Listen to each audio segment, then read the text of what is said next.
Alright, looks like we are live testing 1, 2, 3. How's everyone doing on this Saturday afternoon?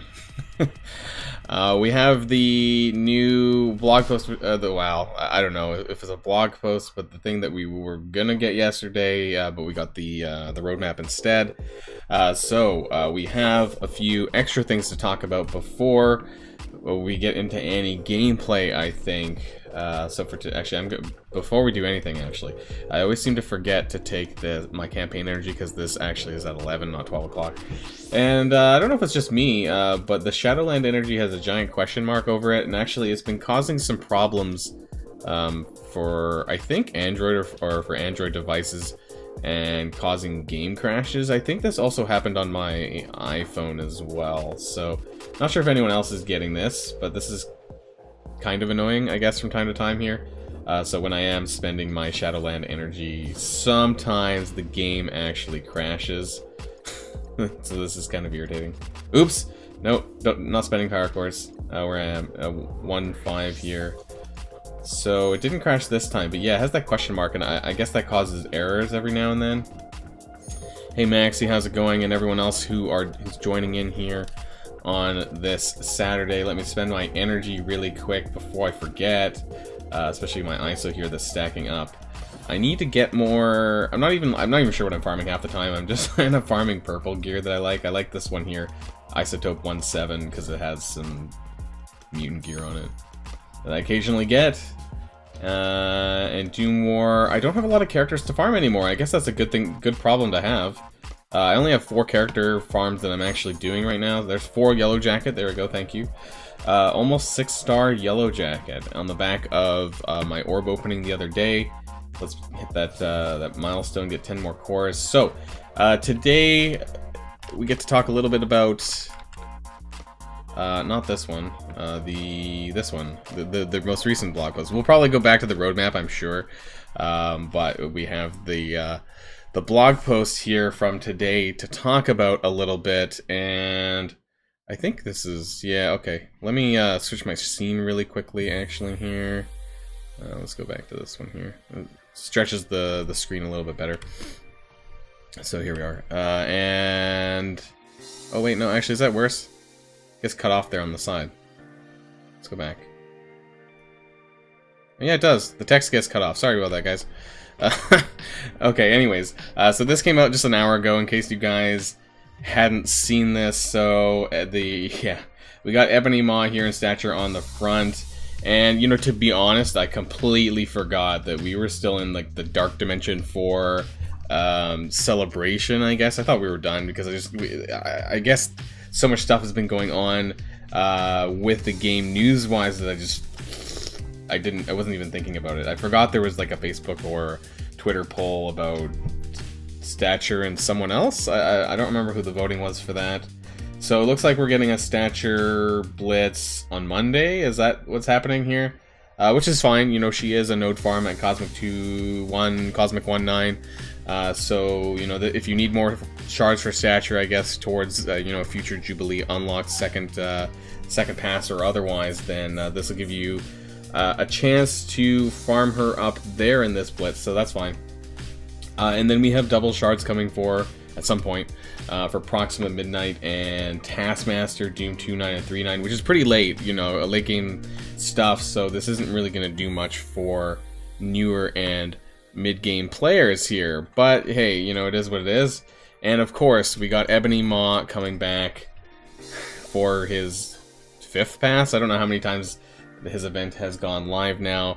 Hopefully you guys, if you're still trying to get Ebony Maw, that you have Black Bolt unlocked at the appropriate level. Of course, we know that Black Bolt was pushed up, and so you're gonna need that Black Bolt to unlock Ebony Maw alongside 4 other Inhumans, of course. And then this is interesting here. So we got the Raid Store update, and we're getting Baron Zemo. I'm gonna need to update my spreadsheet with this. Honestly, a little bit surprised that it wasn't Beast. Baron Zemo is a really good character, but still kind of surprised that, you know, they talked about making Beast farmable back in December. Like, I'm pretty sure if we scroll back, I'm most certain that it's like before they went away for the holidays, which would have been, was it this one? I'm pretty sure they talk about Beast somewhere in here. No, was it not that one? It was one of these though, that they were talking about making Beast farmable. It was one of these December ones. I'm fairly certain that it was in somewhere in here. Apparently, yeah, was it here? That's the Beast one. They talk about making him farmable in the near future, and I think it's really funny. Be on the lookout for ways to earn more Beast character shards in the near future. So this was a blog post from December the 1st, 2020, and we're almost at March 2021. So this is what, almost 3 full months. And I guess what they meant by that, where are we at? This one? No, where are we at? This one here. So I guess what they really meant to say is that, you know, be on the lookout for Beast to go to Season 3 Real-Time Arena, because that's really the case. And December 1, you know, at the time, would have been... I don't know, was that even Season 1 of the Real-Time Arena? I don't remember when when it came out, to be honest. Was this before or after... I don't remember when the first season was of Real-Time Arena, when it started, but I think it's really funny, you know, that they were talking about this way back in December, and then they ended up doing anything about that, and still not, you know, regardless, you know, 45 shards free to play for Beast really is not great, so that's not farmable to me by any means at all. And we have a Barky Loki, and hello Fuzzy, welcome to the live stream. Thanks again for the other day. And I did watch WandaVision episode 8, but I'm probably going to rewatch it because honestly, Loki was being a pain in the ass, and I didn't really get through the last third of the show. So I'm not going to be talking about WandaVision here on this stream, though. I don't want it to spoil for people who are thinking about watching it, so please don't post anything in the live chat regarding it right now, because I don't want that to be spoilers for people who might watch it. So please refrain from that. That'd be great. Anyways, we have the Raid Store update. So we have Baron Zemo coming to the Raid Store. That's great. You know, of course, you know, I'm at 5-star Baron Zemo, I think. Let's check my Baron Zemo, actually. Tier 15, of course. I think I'm at 5 yellow, 5 red. So, you know, I definitely could use more shards for him. So I'm not, you know, I'm happy about this. But at the same time, I'm just surprised that they didn't bring Beast. Everyone was assuming that Beast was going to be made farmable, and it still isn't the case. And, you know, for those who did unlock Jubilee, I think that having Beast farmable is important. You know, he is the healer for the Astonishing X-Men. People got that 5 red star, you know, on Beast back in the Showtime currency event in December. So it seems pretty crazy that they still haven't made him farmable. So yeah, I'm almost towards 6 stars, so that might be... I wonder if I would pick up a 6 red star for Baron Zemo. I don't know if he's worth it necessarily, but he is a crazy offensive character, so, you know... yeah, sorry for that one bark there. And thanks, Fuzzy, for the super chat donations. That's awesome. Thank you very much. How would you get legendaries? I have none. How do you get legendaries? I do have a great set of video guides about legendary unlocks on my channel. I can direct you to that, or maybe one of my mods can, but there is, you know, I do have some videos talking about all the legendary unlocks and how good they are now, so maybe check out my channel for and search legendaries in case you haven't done so already. Loki is about 5.5 months now, I think, coming in a week or two. I'd have to check the exact dates. He'll be 6 months in probably about 2 weeks. So, yeah, so he is still very much in the puppy phase and in the training phase and all of that stuff. So, you know, please bear with me in case I need to go and do something, I guess. So anyways, let's go back to the blog post again. So yeah, Baron Zemo for the Raid Store, that's great. Looks like we're also getting a Sif Blitz. So is that next Thursday? So here's what I'm really curious about. I'm curious, since they haven't mentioned Moon Knight, is this assuming that Moon Knight isn't a Blitz character because we're getting a Monday and a Thursday Blitz?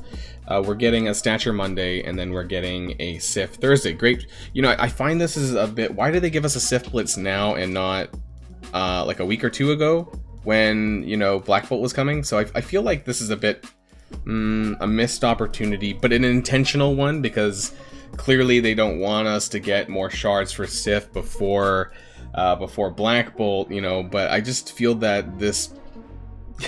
yeah, you know. Anyways, it's still more Sif shards if you need more Sif shards, you know, because she is in the War Store, just like Beardy said.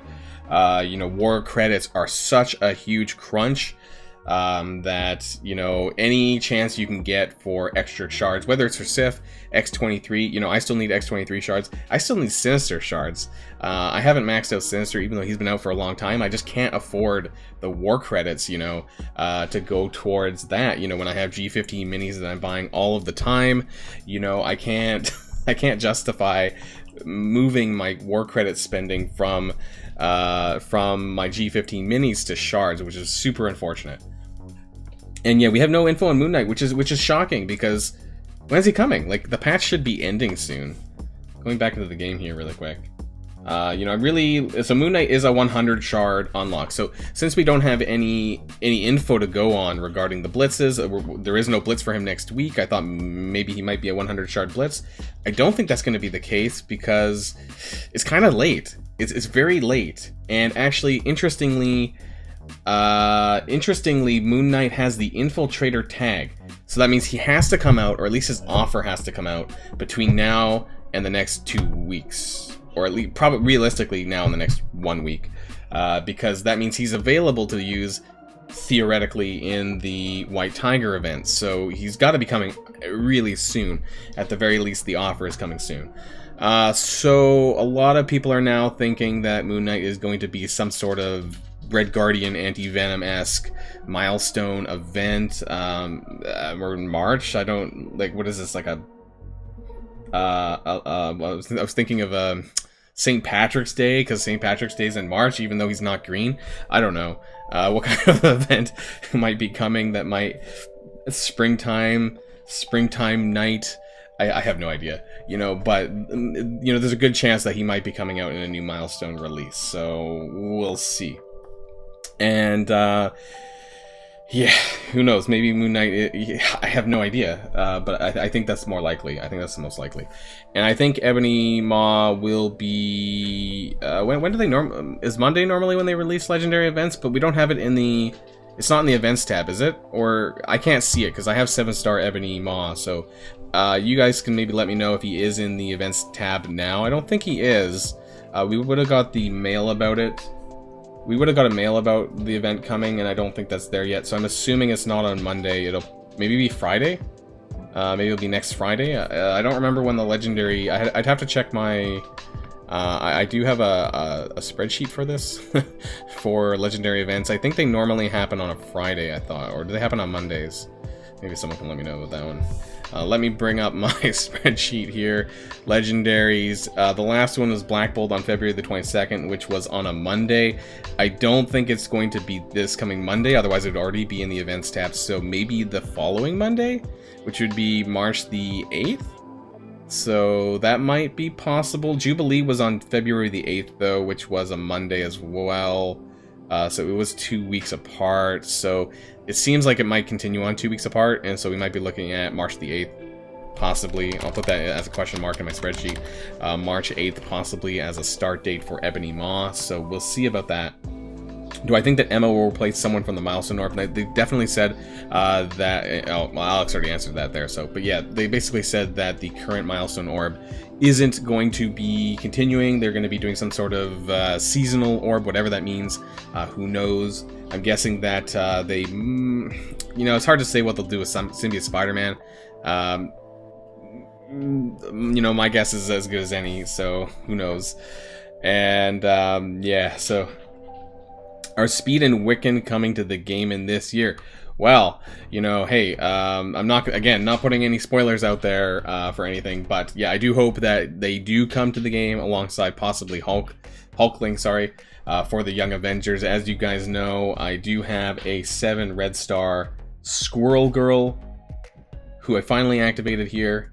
7-star Squirrel Girl, who admittedly isn't a Young Avengers, and so this does bother me from a lore perspective, but I do have a 7 red star, and she's a support character, and her kit's actually pretty decent, so I hope that I'm able to actually keep her for this team. That would be pretty cool. So, you know, I'm sitting at 86.5k, and that's only tier 2 ISO, tier 12.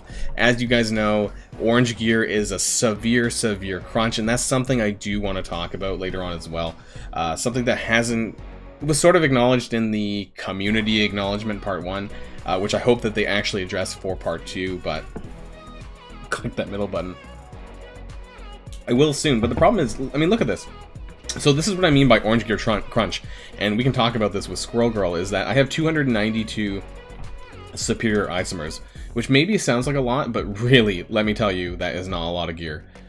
So, you know, when we go up to one of my other bio characters, like Symbiote Spider-Man, who needs to get upgraded, you know, you need 50 of these superior isomers for 1 gear piece. So, you know, I am going to take Symbiote Spider-Man up to tier 15, but that's going to take me 200 of these superior isomers. I'm going to be dead broke. You know, I'm going to have 90 left after I do that. So, like, I barely will have enough to take Squirrel Girl up to tier 13. And so this is what I mean by orange gear crunch. Like, especially these items here on the left. Not so much these other two, because it's not as bad. It's still pretty bad. But these ones are the worst. These ones on the left. So these ones are a severe orange gear crunch, and really, it's crazy. You know, there isn't a great way to get them. I don't know. Well, there's a couple nodes, but still, you only get them 1 at a time. This is ridiculous, guys. 1 at a time. How are you supposed to get 50 of them? You know how long it's gonna take you to get 50 of them, farming even 3 nodes daily? You know, hypothetically, farming all 3 of them. Like, I will get, you know, just for giggles here, you know, well, let's see, which one do I use? This one here might be the best, Nexus 8.7. Let's see, how many do I get? I got 3. Okay, fine. So 3 for 100 energy. I would need to do this like 15 more times to get 50 just for 1 gear piece. You know, it's crazy about these orange gear bottlenecks, you know? And so they really need to let up on the orange gear, and that's something that I am looking forward to hopefully seeing on the community acknowledgement part 2, which should be coming out later this week. Oh boy, though. Fuzzy, not on Doom campaign because I'm not level 70. Well, wait, what? Nexus 7.9. You don't need Emma for what's Nexus 7.9? That's not even the new stuff.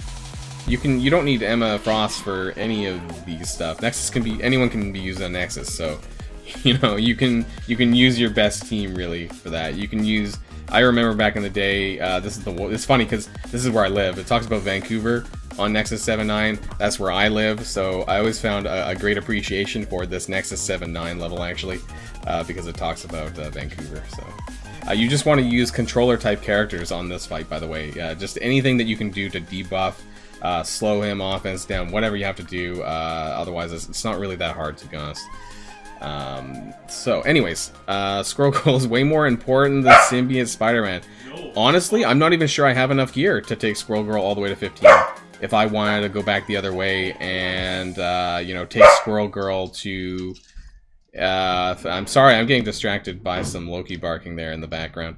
I don't have enough bio gear to probably even take her to 15. If I wanted to switch gears and go 13, 14, 15 with Squirrel Girl, I don't think that I have enough of these isomers, because I would need... What do I need here? I need like 20 per piece here. I would need 100, I think, for Squirrel Girl just to go 12 to 13. Probably another 200 to go to 14, and then I'm done.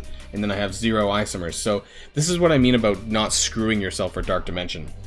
So you guys really need to be careful, and I'm sure you guys are aware. I've talked about this a lot here. But orange gear, you know, be careful about what you're spending and what you're upgrading, because, you know, these are really hard to get back. And you get a good significant portion of these through Dark Dimension rewards, whether it's Dark Dimension 2 or Dark Dimension 3.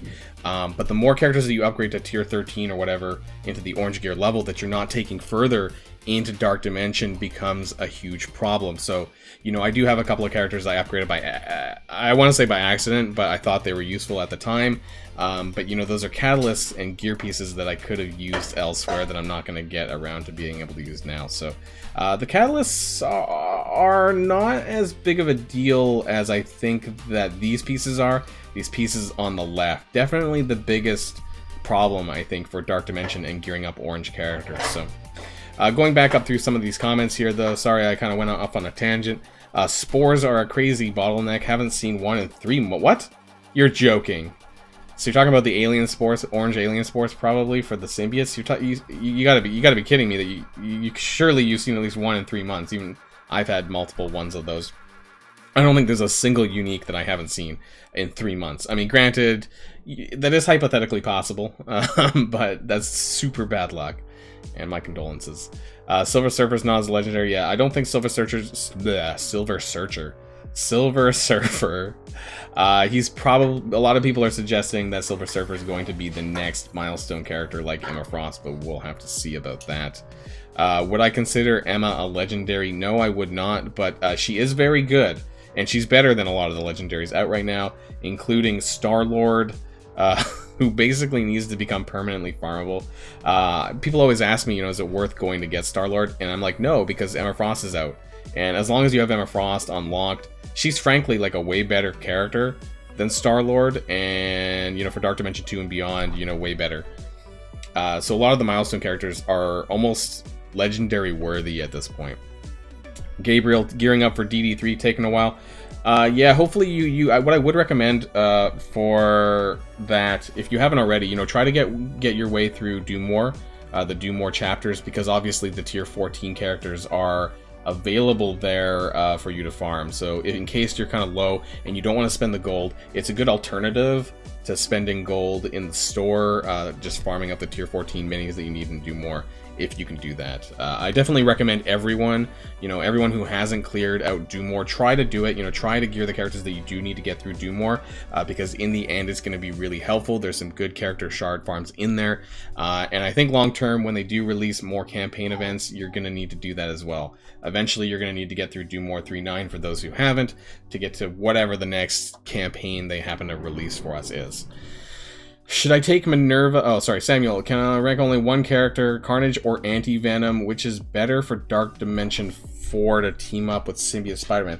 On a normal occasion, I would say Carnage, but I don't think that Carnage's speed bar is going to trigger all that frequently in Dark Dimension 4, and I think you're going to need the support. So I would actually probably say Anti-Venom in this case. I know a lot of people are deciding to take Anti-Venom to Dark Dimension 3 or 4 before, you know, regular Venom, for example. So I think that Anti-Venom might be the better choice. Unfortunately, he isn't farmable, so I would take that in mind. Sorry, keep that in mind. Maybe he might become farmable in the near future, and that might help you. But I know that some people are kind of stuck in that sort of 3-4 star Anti-Venom range. Lucky for me, I have him at 5 star. Did I buy an offer? I don't remember. I think I might have, or I unlocked him with cores. Honestly, I can't remember. Maybe someone who does watch my channel can remember how I unlocked him. But this seems like a lot of shards for me to not have done something. Either I spent power cores to get shards, or I bought him. I don't remember. I think I may have purchased him, because this is a lot of shards to actually have. But I haven't bought characters in a very long time. And Gabriel, should I take Minerva or Ghost in for Dark Dimension 3? I would take both, probably, because you're going to need both. Anyways, Dark Dimension 3, the start, they're different, you know, one's global, one's cosmic, so they're going to be in different lanes anyways. So I would consider taking both. Ghost is very good, going to be really great in Dark Dimension 4. Unfortunately, they're both tech, of course, so I would prioritize Ghost over Minerva, because you can use Ebony Maw in Dark Dimension 3 Cosmic, who kind of takes the place of Minerva, and if you're running with Thanos, it's probably a better combination anyways to have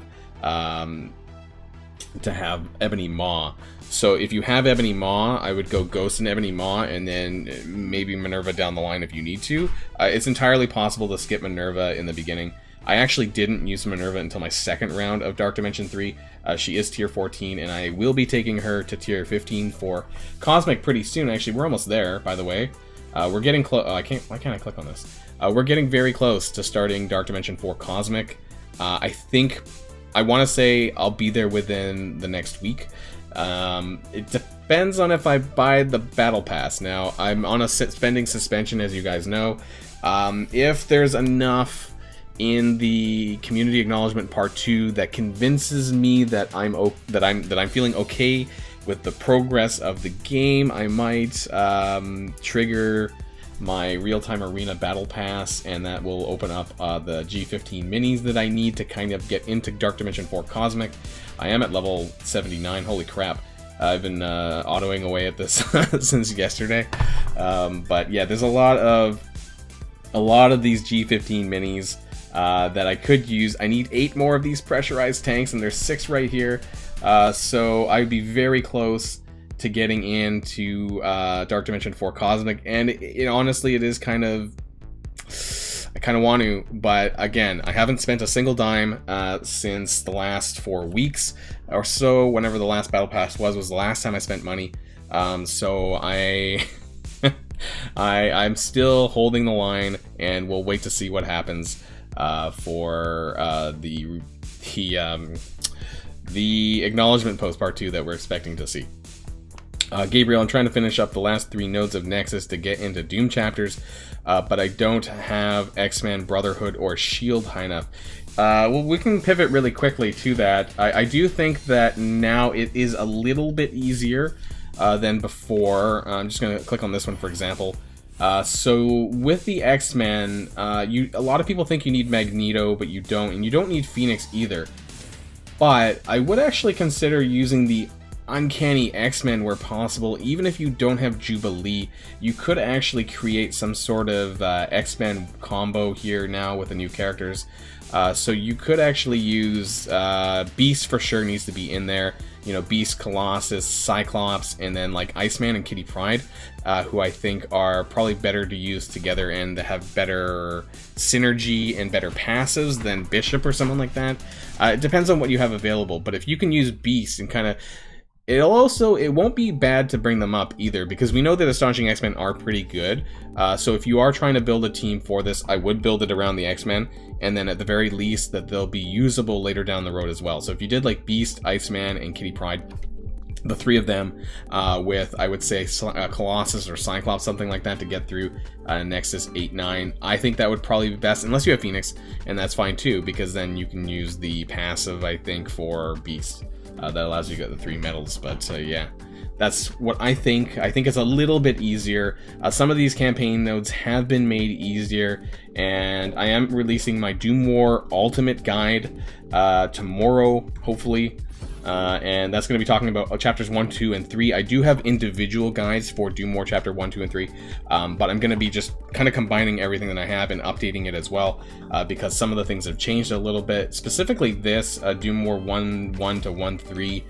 Now you can use Hero Mutants, which has a ton of new characters, including the Astonishing X-Men, but also Shatterstar and... Shatterstar and Longshot should be on here.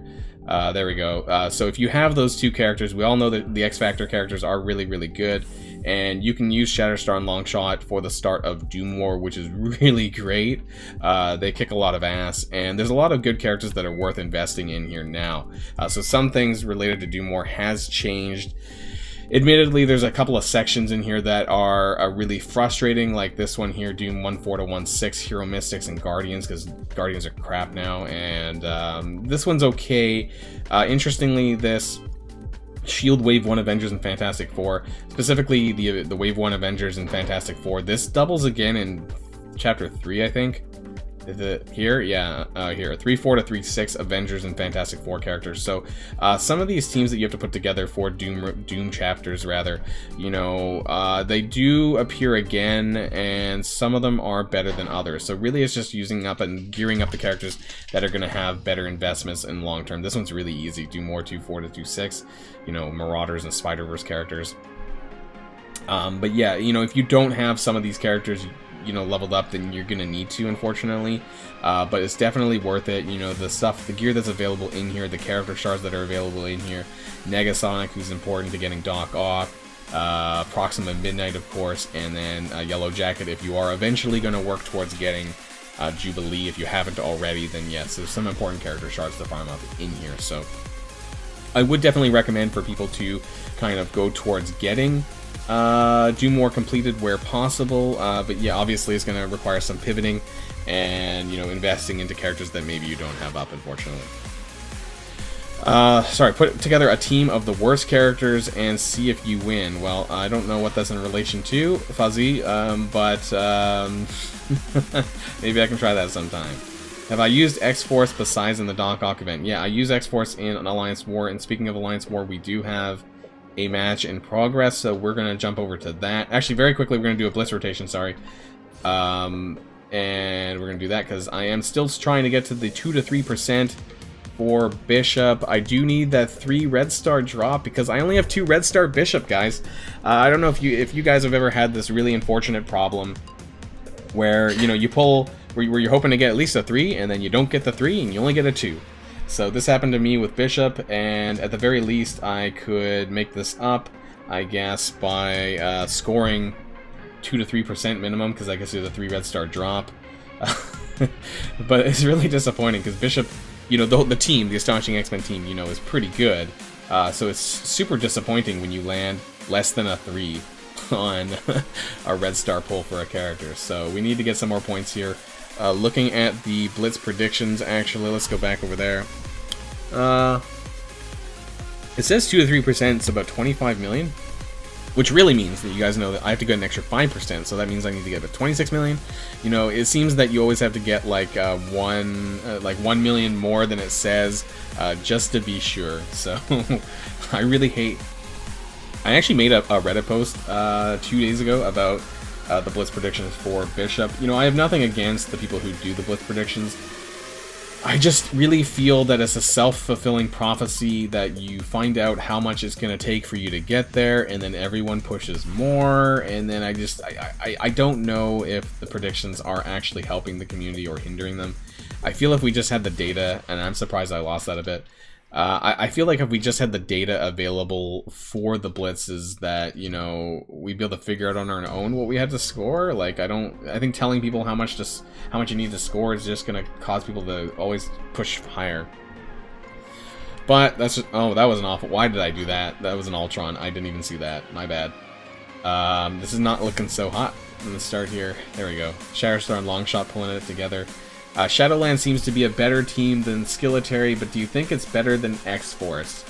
I don't want to say anything, you know, too grand. I think it will be. I think Shadowland will probably be better than X-Force. I say that because X-Force, I'm surprised I lost that, but Captain Marvel is there. I think that X-Force primarily counters characters that require heal blocking, because Negasonic heal blocks, so that's why they counter Marauders pretty good. They also do have an ability block, so let's keep that in mind there. What else does... I'm trying not to lose here. So White Tiger ability blocks, which is like X-23 from X-Force, and Moon Knight is expected to clear all positive effects and apply heal blocks, so this is kind of like Negasonic on steroids. So for that reason, I think they're basically going to do what X-Force does, but do it better, because I think that with the all the stuff that Moon Knight gets, applying additional debuffs, I think that Shadowland is probably going to be better than X-Force and basically do what they can do, but better. They also have a Disrupt with Elektra, which is what Domino has, so really they have all of the same debuffs as far as I'm aware, unless you guys want to... Unless I'm missing something, they have all of the same debuffs that X-Force does, but I think that they might be able to kill certain teams better. You know, for example, that they've been, said that they're going to be able to beat Black Order. I think Shadowland definitely has a better chance of doing that than X-Force, for sure. So, yeah, and not to mention that X-Force is a mutant team. And there's a lot of good mutant teams up on the horizon. Astonishing X-Men, if you're still gearing them. X-Factor, which apparently is going to be getting more characters soon. So I don't know if X Factor is really a good place to be putting your gear in, especially any potential oranges, knowing that we have better characters coming out on the horizon. Of course, you're going to need them still for Doc Ock's event. I don't know why I paused there for a minute. So you're going to want to bring X-Force up to a decent point, but whether or not you're going to want to continue investing in them too far, the jury is out for me. I think I'm going to hold out, as you guys know. I got burned really badly from Skilletaries, so I'm going to hold out and kind of wait to see what other people have to say about Shadowland before I actually invest in it myself. Because it comes with a reworked team, I am kind of surprised I lost that one. I'm going to wait until other content creators and other whales, you know, decide to go in on Shadowland before I do. I'm going to save up my oranges, my T4s for the moment, and I probably will have enough to be able to do it. But we'll see what kind of red stars I get from Moon Knight. I'm sitting at 4 to 5 for each of them. I do have a 5 Electra. Everyone else is 4 red stars, so they're at a pretty decent point. So if I do decide to actually gear up Shadowland, at least I have, you know, relatively decent red stars there. So that's not too bad. I haven't unlocked White Tiger yet, though. I've actually been having some pretty bad luck on my orbs. I'm at like 37 out of 45. So if you guys have unlocked White Tiger already, then you're a bit further ahead than me. I just haven't had any stellar luck there. Daredevil gives counterattack. Cable has that too. Yeah, so but Daredevil's giving it to the entire team, and now this is where it gets to the great part, because Daredevil requires T4s and is special for that to activate the counterattack on the Shadowland team, and that pisses me off a lot. You know, I hate the fact that it was already giving counterattacks to defenders at like level 4, I think, and yet they're making us put T4s into Daredevil special just to get the counterattacks, which by the way are super important. The counterattacks on those teams are really important because I was about to say White Knight. White Tiger has quite a bit of stuff related to counterattack in her basic. You know, when she counterattacks back, she lands defense down and slow, I'm pretty sure it is. So they need to have that. So you're gonna really need to get that Daredevil special, which is annoying, on top of the Daredevil passive that you're gonna need to get already. I need to unpin this message at the top of the message board here. There we go. I don't know. I didn't need to do that anymore. So that's my Blitz rotation done. That's 20.3 million. We have about another 24 hours left or so anyways, and the Blitz predictions is 25 billion, so I need to get another 5 million before the end of tomorrow, and I think I should be able to do that no problem.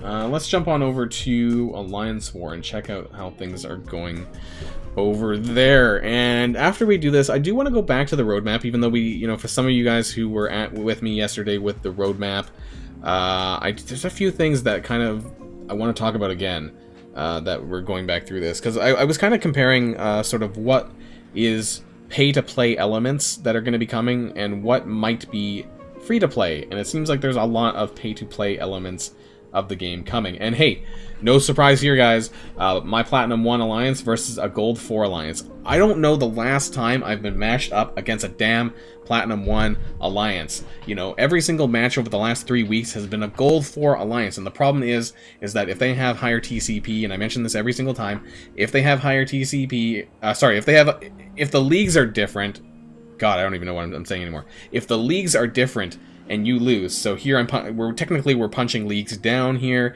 If we lose to this team, we're going to lose 18 trophies rather than 11.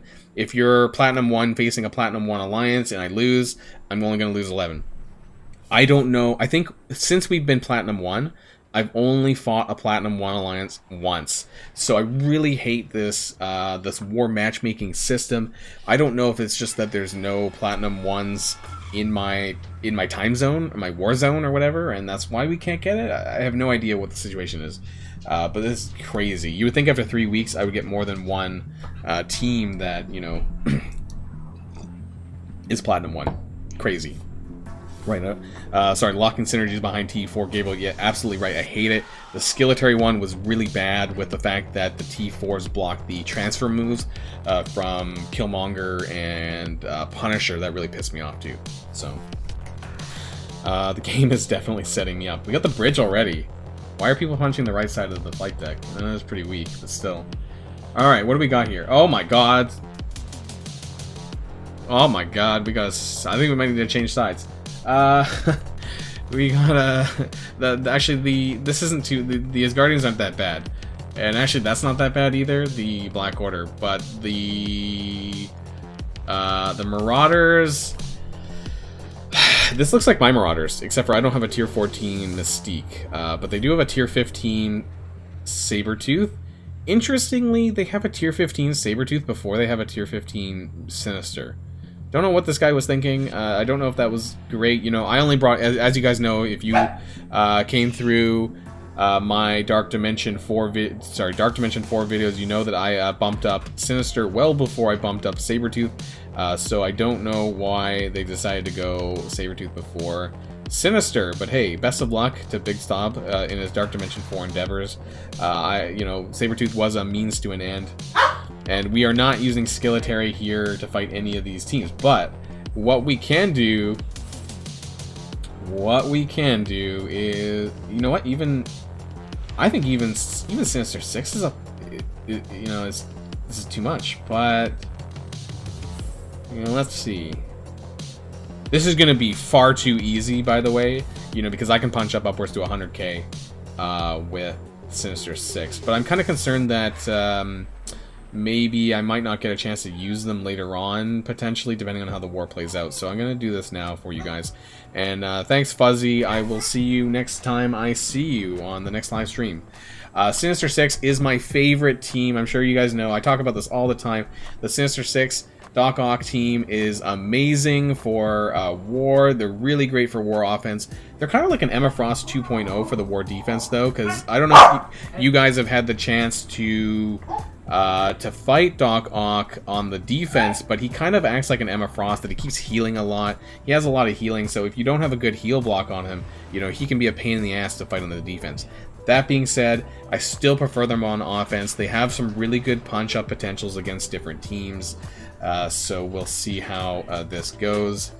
Yeah, and I definitely, if you guys have the time, please click that like button down below on the live stream. That definitely helps it get out there more on YouTube, I guess, during the live streams as well. And we're gonna go into this team. So it is a slight punch up, but hey, it's not really a punch up. But yeah, this is one of my favorite teams to use against Black Order. Who else do you want added to the Sinister Six chargeable team? I have said that I would like them to do a defense, kind of like a Fantastic Four defense-offense kind of thing. I would really like someone like Sandman to come for a defensive variant, maybe dumping Rhino and having like a proper defensive wall for the Sinister Six, and maybe someone like Hobgoblin. I'd love a glider character, an actual glider, come for the offense. So we'll see. Let's get this going on here. Unfortunately, we need to hit. Doc Ock needs to get hit here. What? So this is a bit of an issue. Doc Ock didn't get a chance to block, and so therefore he didn't get to heal. And my apologies for any of the barking in the background. If it gets really bad, I'll do something about that. Hopefully we can get through this war match with minimal barking. And so here we go, and we did land. Wow, this was maybe the worst outcome I've had so far. We landed an offense down only on Proxima, and Ebony Mod doesn't really matter. Let's see if we can get the defense down. We did onto Cull Obsidian, but oof. We took a bit of damage there from Corvus here. Let's land an ability block on... Ebony Maw has a deflect. There we go. Okay, so normally I would land that onto Cull, but the 2-turn ability block actually is going to prevent Thanos from ulting at the time that he normally would ult. So we're going to go here. We're still going to try and focus down Cull Obsidian first. He still has the deflect here, so he's not going to get the regen from his health being low. But he will still be able to taunt, and he'll clear most of those other buffs. But we might be able to get him down pretty close before he taunts. Oh, there we go. We actually got him. Oh, did you see that? Electro just hit him in the face for like 160k, I'm pretty sure, with an offense up. Wow, that was a lot of damage. I put the T4s into Electro's passive also, so she's really kicking people's ass. Let's go into... You know what? Let's actually just basic onto... There's not a lot of buffs to take advantage of, and they have defense up, so I didn't want to do that. Also, if you use Electro's basic, people forget that Electro's basic does give turn bar, so that kind of gets her back around. There we go. Thanks for the block. Some heals. I'm surprised my Shocker minion's still alive. So here we go. Everyone's basically at full health except for Rhino. He's taking a little bit of damage. Let's land the heal block on Ebony Maw. There we go. And so, you know, it's just super easy. You know, punching across is no problem. Even the ult, everyone lived. Unfortunately, they didn't hear it. Oh, nobody's blocked. Doc Ock, block more. Anyways, we got, there we go. Beast to the face. Oh, hey, we lost Electro there. Wow.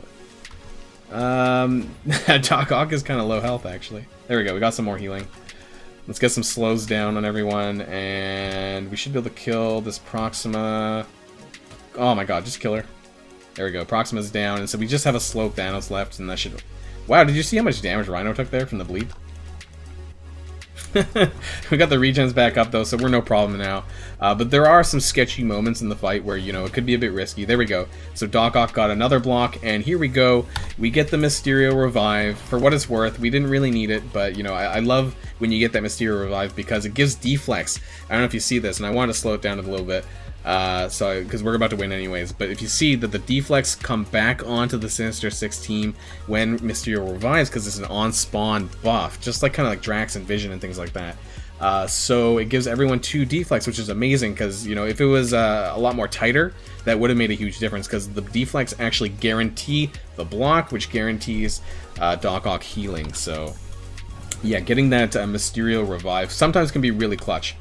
Probably didn't make much of a difference in this fight, but sometimes it can. And we still got the minion. We still got the Mysterio minion over there on the side, doing a little bit of extra damage for what it's worth, and we finished the match. So a punch across really is pretty easy. Unfortunately, Electro bit it, but she is the blaster. She's kind of like Cyclops. Her HP is pretty low. But as long as she gets some of her main attacks in, that's really what matters and really changes the fight. So Doc Ock, Sinister Six, definitely still, to this day, one of my favorite counters for Black Order. I could have punched up another 100k, but who knows if I would have had a chance to actually find a valid team before maybe my armory went down. So that's why I decided to do it here for you guys. And yeah, definitely recommend building them up if you're looking for more teams to use against the Black Order on the offense. Doc Ock, Sinister Six is definitely number 1 in my opinion. So there we go. Health wise, Rhino did manage to heal up from the grave. I believe he was like almost dead, and then Doc Ock also managed to heal up as well. Electro unfortunately did it. You know, she's probably going to get my orange gear at some point because I really need to bring up the survivability as much as I can. She also does do really good damage, so if I could just keep her alive a little bit longer, you know, if they brought out another chargeable Sinister Six that maybe improved the wider survivability just very slightly, you know, then maybe we would have been able to punch up even more.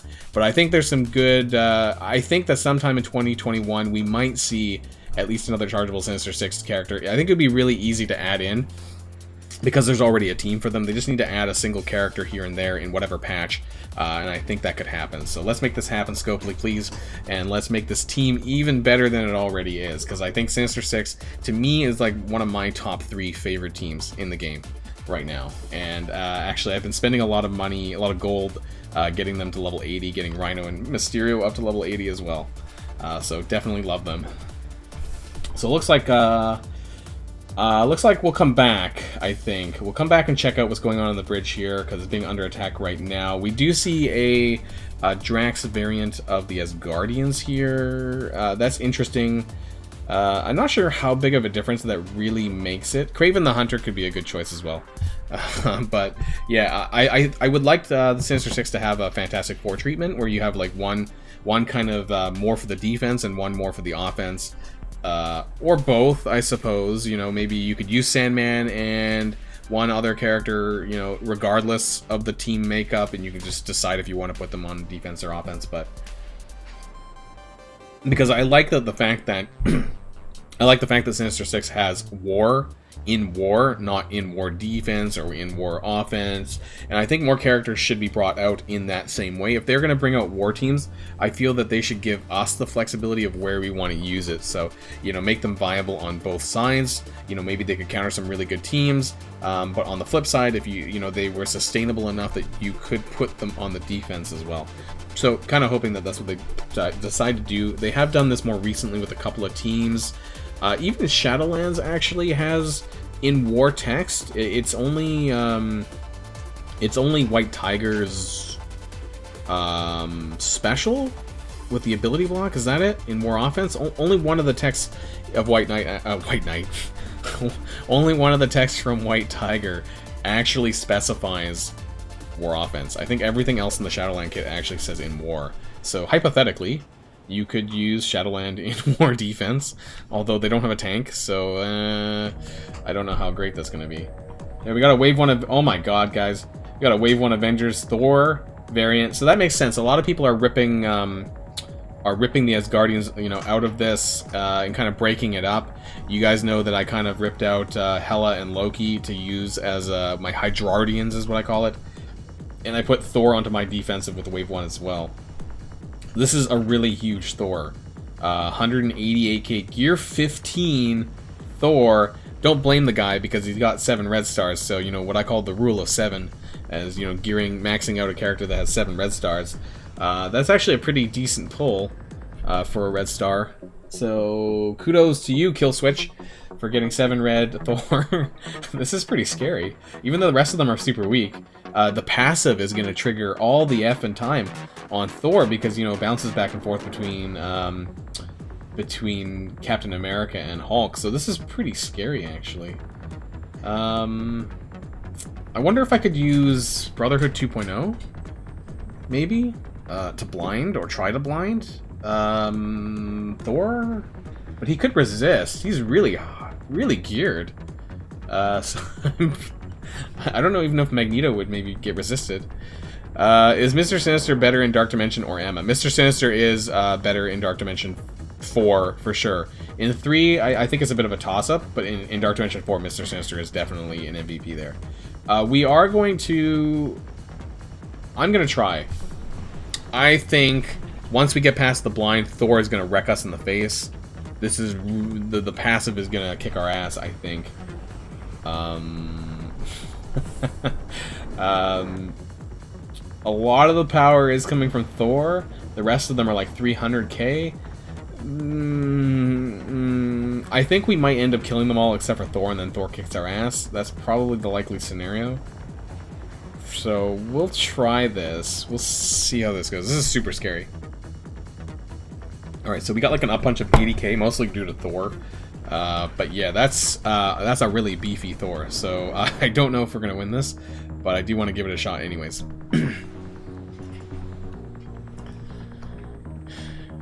So here we go.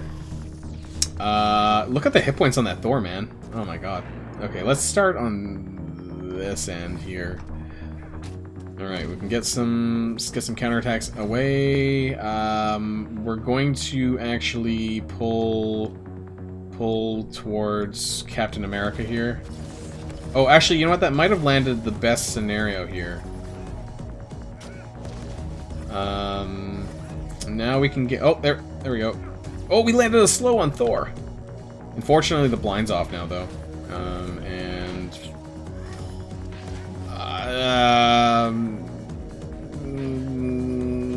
I need to try and land an offense down on Thor. Oh my god, I did. I landed an offense down on Thor with Toad. So it's going to do a little bit less. Oof. Oof, and I'm blinded. Crap. Pyro's blinded. Uh-oh.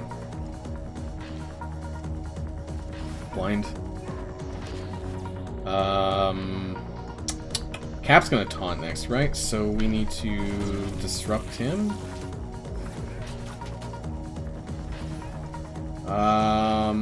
Let's extend those. There we go, Cap's dead. Pyro's blinded. This is unfortunate. We do have the charge ready, but I'm not going to use it just yet. I'm going to save up for the next charge, and then we're going to take these debuffs here and hope we survive. Oh god! Oh my god! Toad dodged that! Oh my god! Oh, Jesus. Thor's ult. So Toad somehow dodged some of these, and Magneto's like on the ropes here. Oh, we're stuck behind this taunt. I think this is a bit of a problem. Hawkeye, man. He's almost dead, too. Here we go. We get a charge. Oh, I barely even scratched Thor, man. Look at Thor's hit points.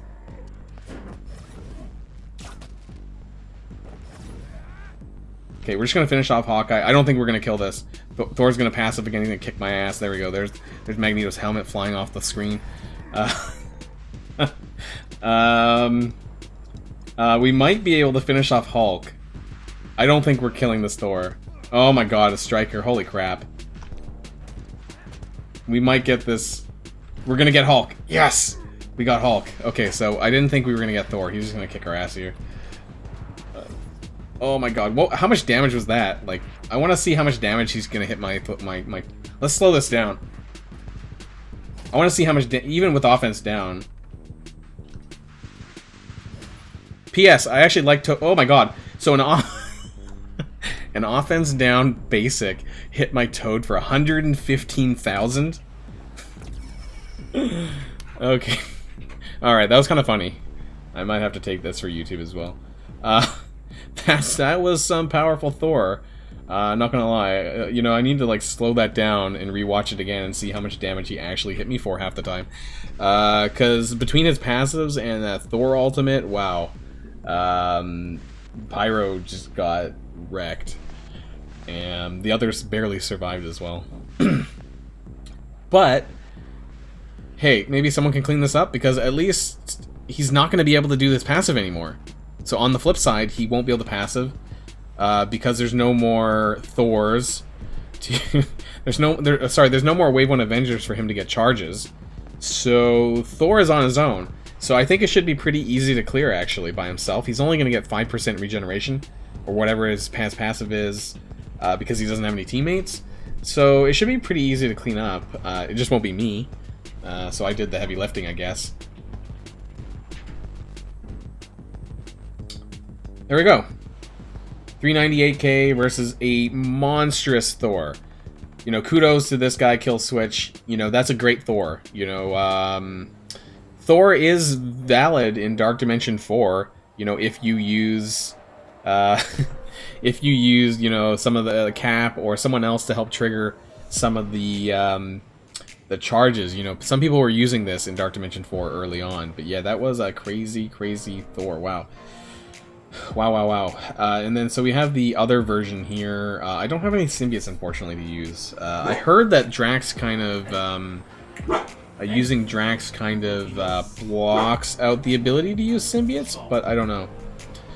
So yeah, sorry, if I started planning for Doom Raid yet, not too much yet. I don't think that my alliance really is in the running for Doom Raid, but I will say that, you know, and we're gonna go back to it as well later on. The Road Ahead roadmap. You know, talked about an API thing that's coming to the game. I think that's going to really help alliance leaders and captains to be able to organize things like Doom Raid, so we can see everyone else's roster. That way we can kind of maybe plan a bit better, like who's going to go where in things like Doom Raid and Greek Raids, and maybe being able to assign lanes in that way. But as of the moment, yeah, nothing yet on that front. Yeah. So small Drax, big Drax. This Drax isn't too big, but I just don't know. I don't have symbiotes. I don't realistically don't have a good team to fight them. I've been. A lot of my teams are to counter Marauders. You know, I have the Hydrardians. I have Inhumetron, whatever you want to call it. Fantastic Fortron, X-Force, Powertron. You know, all of the skilletary, if I can punch down, maybe. You know, a lot of my war offense teams have been made specifically to counter Marauders. So, yeah, I don't have many things here for Asgardians anymore. And my Astonishing X-Men, apparently Astonishing X-Men are really good at countering Asgardians, but I don't have them nearly high enough, so that's not happening. We won our last war, so to be honest, I'm not surprised if we lose this one as well. But again, it's unfortunate because you guys heard me talk about the whole the leagues thing here. So if we do lose, we're gonna lose quite a few points, and that's a bit unfortunate. I'll come back to war a bit later on in the stream though, and maybe see if that Thor was cleared out and see if there's any more we can do. In the meantime, I guess I'm gonna have to make a secondary target for people who don't have that high of teams to take out the bridge, I guess. So I'll be sure to post that in the Alliance chat really quick here for you before I move on here, just so people are knowing. So Alliance chat here, let's activate that again. So, bridge right side looks pretty rough. If we can't get through this, then please go, I don't know, flight deck 1, right side. And we'll just carry on. Thanks. I normally, I have Alliance chat disabled because, oops, what was it? I disable Alliance chat because it gets away in the screen at the bottom. So for you guys, it opens up the screen. As you can, I'm looking at it now. When you take it off, it kind of just opens up the bottom of the screen a little bit more. So for battles and things like that, so there's more visible space, I guess. I don't really need to have it on anyways. During my live stream, there's not a ton of important things going on in there right now. So I do need to go through another arena battle. My arena rank's actually been not so bad lately. 716k. A lot of people are getting up to 7-star Proxima now, so people's team power, at least in my arena shard, are reaching up towards the 700k range. Mine's the 704. What if someone gets Night Nurse to G15 and you'll miss it? Fine. You want me to look back? Let's look back through my Alliance chat and see if anyone there got any crazy things, any crazy upgrades. Are we roasting my Alliance here on Livestream? Promoted Mr. Sinister, Emma Frost 15. That's not bad. Nothing too crazy. Nothing crazy yet. A lot of text. There we go. So nothing really, nothing really there. Shocker to 6. Oh, promoted. Okay, not earned. That would have been super unfortunate if somebody spent the gold promotion credits on Shocker. But no, that promote. Well, as far as I'm aware, it's not, because promote means that they probably pulled it and just didn't have the gold stars to upgrade at the time. There we go. So we can disable it again now. Nothing crazy. We can go back to arena. Do that match. I would like to go to 12, but this is also kind of scary. Sometimes I avoid him just for an easier fight. This is 700k as well. Honestly, this is what you're going to see. You know, if you're not already there in the arena, you're going to see this pretty commonly, where it's just Black Order, Black Order, Black Order. Somebody said, was it Tony Scangili? Someone said that basically Black Order is going to be dethroned over the next few months. Perhaps this is from Silver Surfer, or maybe some combination of Silver Surfer and Dr. Doom. You know, for those people who are in that, you know, that late game that has Dr. Doom. Unfortunately, I'm not there yet. Maybe one day soon. But I'm wondering if that's the combo that they're talking about in regards to dethroning Black Order. So we'll have to see, I guess, how that ends up going. I'm not really sure what to expect, you know, of of Silver Surfer. Sorry, something stuck in my throat. I'm not sure what I'm expecting in regards to his kit. What we kind of maybe expect to see him used in. I don't know, guys. Do you think he's going to have some synergy with the Fantastic Four when they bring him out, you know, or Doom, or both Doom in Fantastic Four? I don't know. A lot of people were talking way back in the day about Silver Surfer being a raid character, a Fantastic Four raid character. I don't know, some sort of quasi healer to give them more sustainability, but I don't know if that's going to be the case necessarily here. And hey Nathan, welcome to the live stream Saturday, and anyone else who might have joined in the past little while. And wow, my Ebony Ma just got wrecked before he could use his ultimate. Are we going to lose this? I don't know. We got offense down for 2 turns. That's not great. Going to my ultimate, I need to save this. I don't want to offense up. I don't want to use the ult when I have offense down if I can help it, but things aren't looking too hot right now, so I'm wondering if I need to use this now. I don't know if I can wait, so this is a bit unfortunate here. I think I still might die. I have offense down here on Corvus. Are we going to lose this match? Yikes. Got some bleeds going on. Wow. Off that... Yeah, I think we're going to lose this. There must have been some really bad RNG here. I very rarely lose matches in Arena. It does happen from time to time. There's a lot of RNG that just happens that goes the wrong way. I am not putting this on YouTube because well, it's already on YouTube, right here on the live stream. I'm not making this into a video. Here's how to lose with the Black Order. It was close. It's close. Oh, damn it. My call just died to a bleed. I was like, maybe I could get a taunt off and it would continue. That was really close.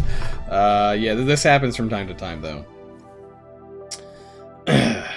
Yikes. And actually, if you go back and watch Casino's live stream from last night on Twitch, apparently I mashed up with him randomly. I can bring up the screenshot, actually, from my Discord channel. Where he just absolutely crushed me, if I can find it. I was just doing some autoing on real-time arena, and then all of a sudden, there he pops. I found it here. Sorry. There we go. So yeah, so this happened. I was just kind of autoing. I had Iceman because I have Iceman in my real-time arena objectives. My apologies, my throat is being a bit wonky. And so there was this fight here that I took a screen cap of and posted it on my Discord. And yeah, Casino is running Dr. Doom, of course, here. He's cleared Dark Dimension 4 for the second time. There's the 4 red Dr. Doom. Ran into him, and my Loki is a bit higher. No, about the same. But yeah, this didn't go over so well.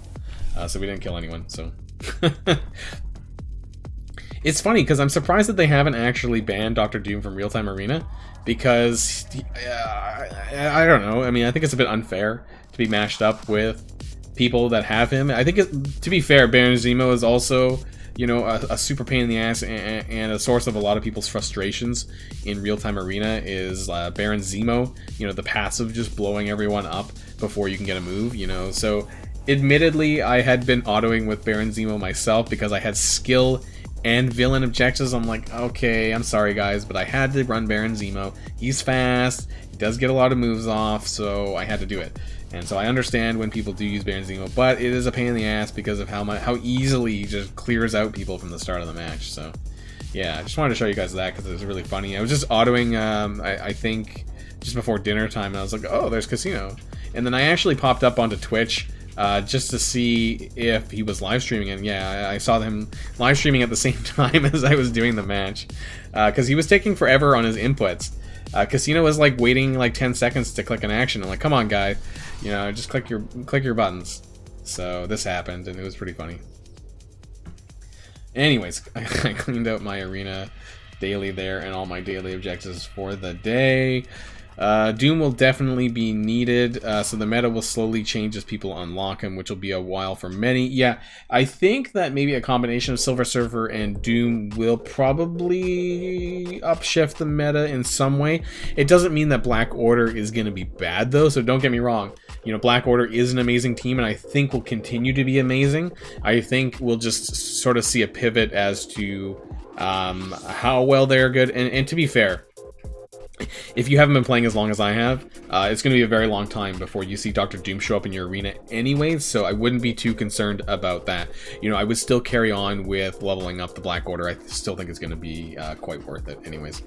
Has Casino done anything without a Doom? So, I don't know about that. We demand a rematch, fair fight. Yeah, well, I'll get a real fight. To be fair, Casino wails pretty hard, so he's got, what, $30,000 over me on his roster, so I don't know if it would ever be a fair fight. Unless we did balanced PvP or something like that, where everyone's on equal footing and is skill-based.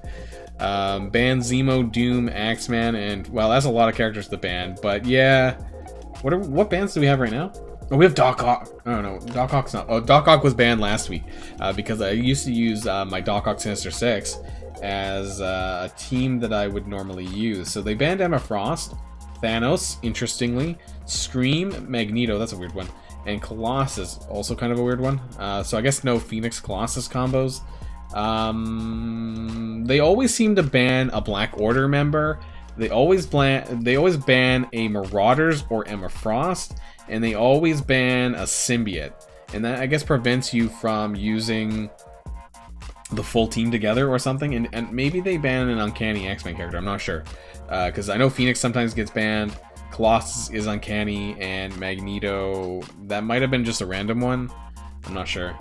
I'm at level 79, Mojo's Mayhem, and I still have a couple of objectives to clear, so probably once I get through these, I had 600 Mystic, 600 Skill, 150 Mutant, and Blaster, so once I get through this, the Mystic, I think I'm going to go back to Astonishing X-Men, and get Mutant and then Blaster done, because that's Bishop and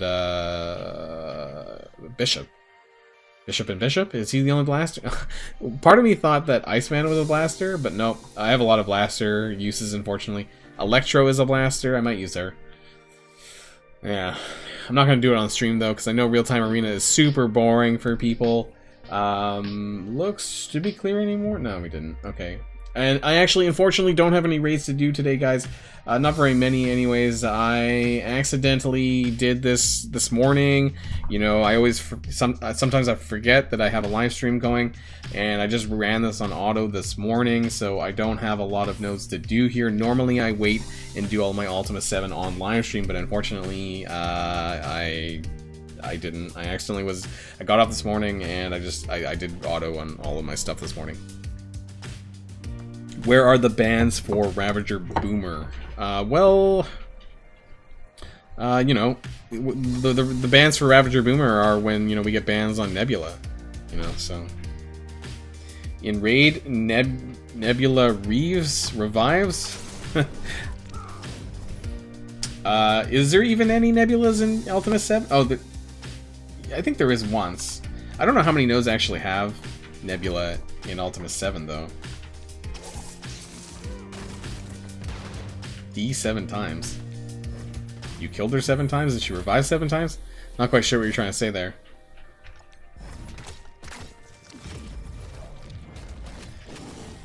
Oh, I had my sound muted by accident. My BlueStack sound. Not that a lot of people really listen to the sound in the game anyways. But, you know. I do actually play with sound from time to time. It's funny because you know, speaking of sound, game sounds, I remember that there was like a sound, there were so many sound bugs that this game had, and I never really thought to wonder if it was fixed. It must have got fixed at some point, but I remember like a year ago, or like 9 months ago, or 6 months ago, like there was countless sound bugs. It must have got fixed at some point though. And then after we do this, I want to kind of pivot back to the roadmap, which is still an important topic of conversation. I think over the next week, and especially when we get the community acknowledgement part 2, I think that there is going to be a lot to talk about still, and whether or not this is sufficient enough for some of us to potentially move on to start spending again. So, to be honest, I am highly contemplating buying the Battle Pass just to get into Dark Dimension 4 Cosmic, as I mentioned earlier. But I am holding the line on my spending, and while I don't ask anyone else to do the same, you know, that's an individual decision to make whether or not you're a spender or not in this game. I think though that I'm gonna need to wait and see sort of what comes out in, you know, next week, and whether or not I feel that's sufficient enough though. I was doing the raid once, and Nebula kept reviving when I killed...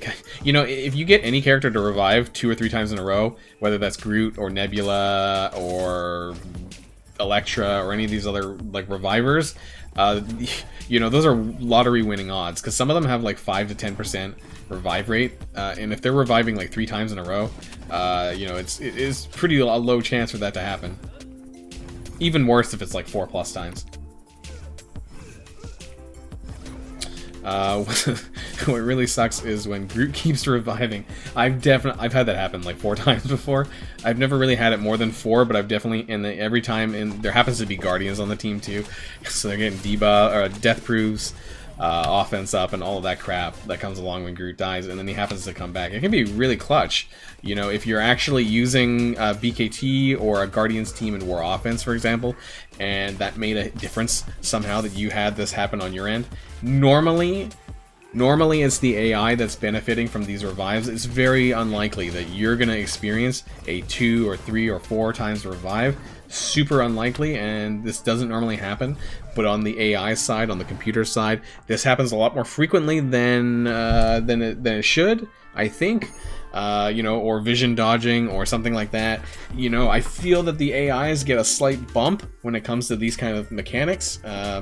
Tinfoil hat, but I genuinely think that is the case half the time. So, so I don't really have much to do in raids, unfortunately, because of that misstep there. But like I said, I do want to go back really quickly. For those who weren't with me yesterday in the special live stream, I do want to talk about a few things again in relation to the roadmap, because I think there's been a lot of things. There's a lot of fires, of course, on Reddit.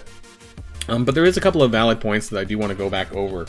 So we're going to pivot really quickly for a little bit and talk about that. And I would love to get to know your guys' thoughts on some of the stuff that was mentioned. I'm sure most of you probably looked at it already, but I want to go back over it again anyways. And so we're here. This is the 2021 first half preview. And hey, Hayden. Hey, Hayden. That's fine. What's up, Hayden? Thanks for joining the live stream, and hope you're having an awesome Saturday. So we're going to skip through some of this lofty stuff. So costumes, this is the first thing that came up, and this is what I want to talk about first. Now, they don't really go into huge detail in terms of methods in which costumes will be unlocked. It's still being finalized, but it's likely that they will be available through several different modes in the game, similar to how characters are unlocked through various modes and events. So this text here, we need to really like kind of dive deep here on the words that they use, and maybe we shouldn't take too much thought into, you know, what kind of words they're using, but words can mean a lot, and you can kind of like interpret these things in different ways. So to me, potentially, hypothetically here, this similar to how characters are unlocked. So to me, I was thinking, okay, what if you score top 100 in a Blitz, you know, maybe they change the Blitz structure for Blitz character releases, that instead of the current rewards, you'll get the shards plus a costume. And so this will incentivize blitzing, God forbid, you know, because I hate the current system. Other than blitzing. Blitzing is fine. I think the structure needs an overhaul in a post-Blitz sim world. But hypothetically, you know, we could be seeing like a top 100, and those top 100 get a skin for that new character, let's say. You know, maybe Dark Dimension 4 an achievement, let's say. Would you run Dark Dimension 3 10 times if you got a character costume at the end of it? You might, but some other people might. so you might not, but some other people may. You know, if there's a reason to do things again, whether it's an achievement, whether it's a certain thing, people might do it for that sort of that elite. I was gonna say elite status, but you know. We'll see, I guess. They did confirm, or at least Casino confirmed, not any of the official channels, but Casino did confirm that it's going to be cosmetic only, and it's not going to actually change anything with regards to the character stats, the character's traits, anything like that. So the proof is in the pudding, of course, like it always is, and we'll see if they actually stick to their word on that. Sorry, One Piece getting a Ultron 5-star, my 5-star Ultron to G10. Do you think I should take him to 11, then use my Dark Ultron is going downhill, but the fact that Ultron is getting red stars, I think he is going to be more viable, like Gabriel says. And you know, I'm really happy that my Ultron is tier 14, knowing that he might get red stars in the near future. So ISO 8 tier 2. There's a lot of discontent about this. And hold on, guys. Loki is biting a bottle, and that's really loud. So give me 2 secs, and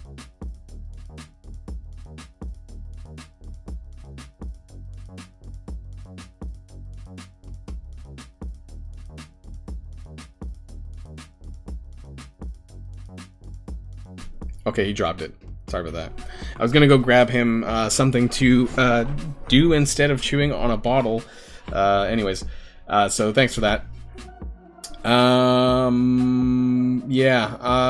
I think Ultron, getting back to Ultron, even though we're not at the Ultron section yet, I think that Ultron is still really important, and actually he's one of the bigger counters for Marauders, so I think that he is still going to be a very important, and he's going to have a very important place in the game still. A lot of people are using Ultron for counters for Marauders, Powertron, Inhumetron, whatever Tron, you know, anything Tron, X-Tron, X-Men Tron. So, you know, he is being used, like, for that at least, and I think getting red stars, it's highly possible that you could see him being counters to other teams as well. So anyways, let's talk about ISO 8 Tier 2. The biggest concern here, and this is what Reddit's sort of on fire about, is that it is accessible from the Doom raids. So, as you guys know, the Doom raids as they exist right now, I kind of want to think that they don't exist, because it is very, very difficult, something that I think only maybe the top 500 alliances or less can even accomplish at this point. What I'm hoping that they do with Doom raids is I hope that they bring in a difficulty slider, and that at the very least that the very initial difficulty of Doom Raid gets dumbed down a little bit. I think where it is right now is a bit too hard, but I know that it's in its early state, so I hope that they re-release it, you know, maybe even like 10 to 15% weaker than they are now. I feel it's a little bit tough and a bit unfair. Basically, it's replacing Ultimus, but you're not able to use all of your characters in Doom Raid, and that's part of what I don't like, is that it's basically a Greek raid, essentially. But you're restricted to what characters you can use in what lane, and I don't like that at all. I liked Ultimus for the fact that I could use whatever characters I wanted to, for better or for worse, you know, in the Ultimus raids. You know, it's not restricted there. So I don't like going from an Ultimus raid to a more restricted raid, unfortunately. Mobile Gamer got barely 30% top 20 alliance. Yeah, like I said, I mean, like, some people can push with raid heals and all that, but realistically, it's, yeah, top 5, top 50, top 100 alliance kind of activity. The fact that it's locked behind here. The other question that I have is, and I said this in the live stream special, is the tier 2 ISOs, are they going to be, are they going to overwrite level 1, tier 1s? You know, could you jump, hypothetically, could you equip a tier 2 ISO crystal to a new character, and suddenly you're jumping through, you know, the first 5 tiers, or the first 5 levels or whatever?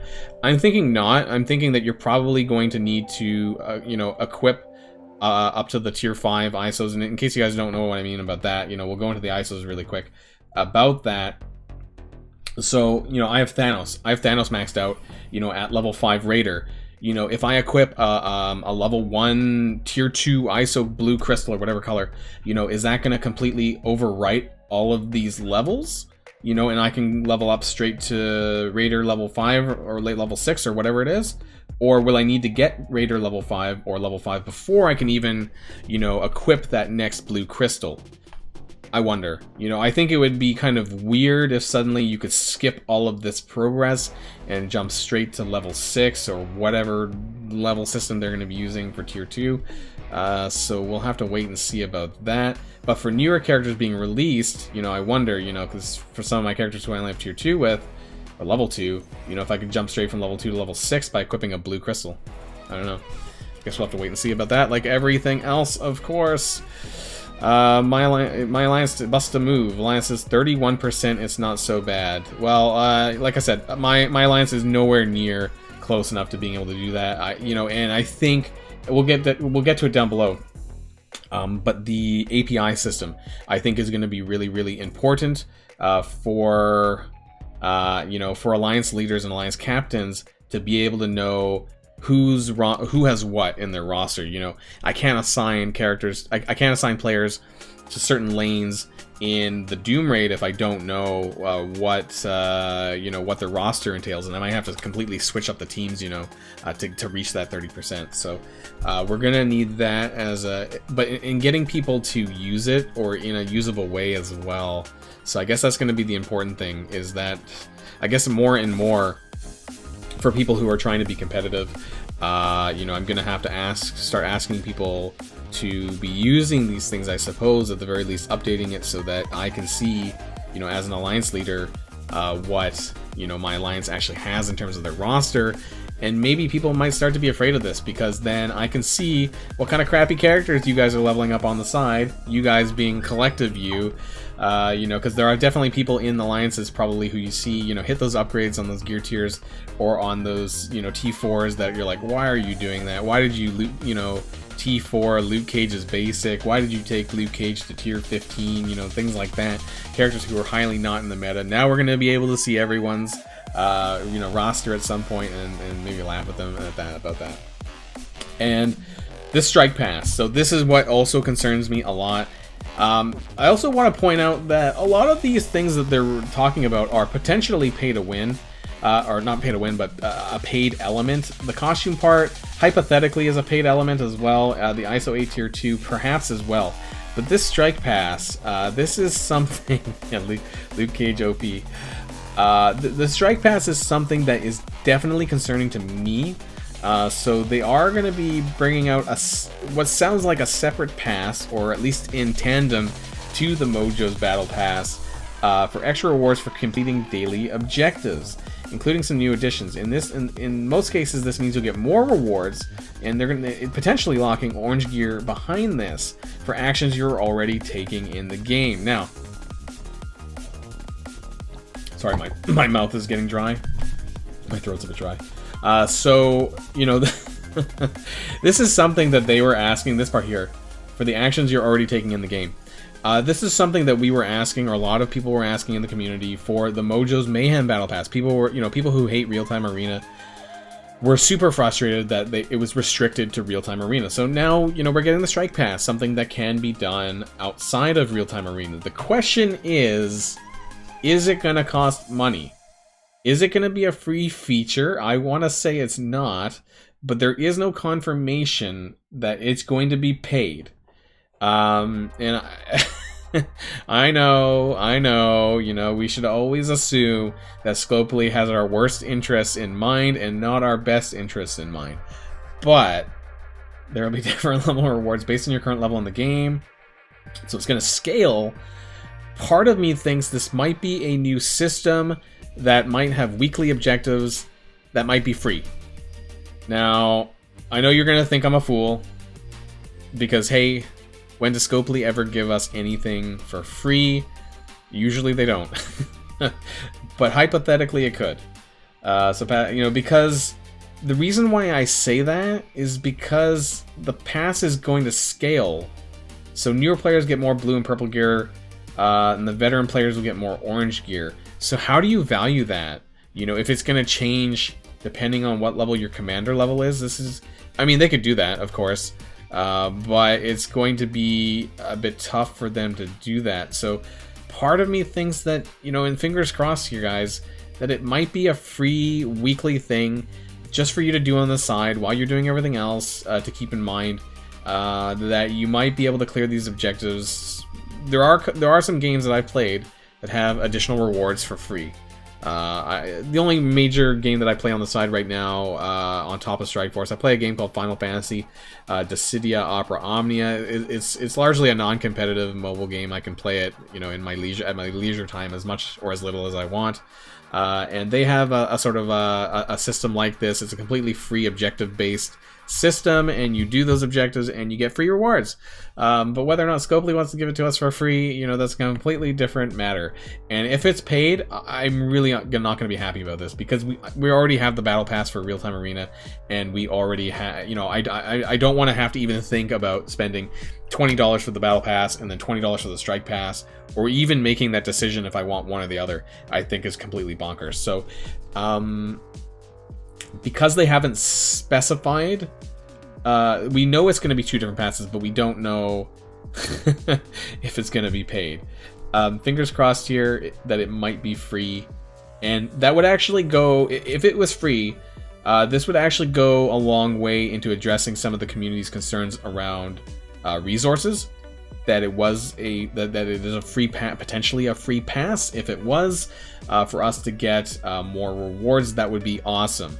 On the other hand, I could see Reddit going up in flames if this is a paid feature. So, as always, the proof will be in this pudding. A deep flaming pudding that could potentially get really bad. So yeah, we'll see. The exclusive original character, I have no real thoughts on this, but I think that's great, of course. We need to dump Ultimus now that, like, Ultimus is no longer a thing. You know, hell, they changed the Ultimus keys to Ultimate Keys? What are they? Ultimate Keys is the name of the resource. So maybe this guy will be like the next big bad guy for the game, for raids or campaigns, things like that. Maybe that might be like the new phase, like Act 2 of the game kind of thing from a story perspective. I really think, not that everyone plays this for story, I feel that the game could do with some better writing and some more reason for us to give a shit about playing through the campaigns and things like that, because half the time most people probably aren't even reading the text, but they could do something more story-wise. I like story, so if they actually made it decent, that maybe they could give us a reason to actually want to care. So we'll see. I mean, there's not any really great detail here about that one, but that's awesome. Now here is where we get into the stuff that we should have now. Not in 3 months, not in June, not in July, or whenever the hell they're going to bring this out. This is stuff that should be here now, guys. So to get Save Squad tabs, great. This is a #1 requested feature. I'm pretty sure by most players, Save Squad tabs. So, it's going to be, interestingly, it says Arena, Blitz, and Raid. I don't know why Alliance War isn't mentioned. Hopefully it is also available for Alliance War. But currently it doesn't say that. It probably will. I wouldn't imagine they've skipped that. This is something that should have been brought out a long time ago. But it's not. And they said that they're going to be adding more saves. We don't need more save squads. We need this. We need the tabs. We need the tabs now, guys.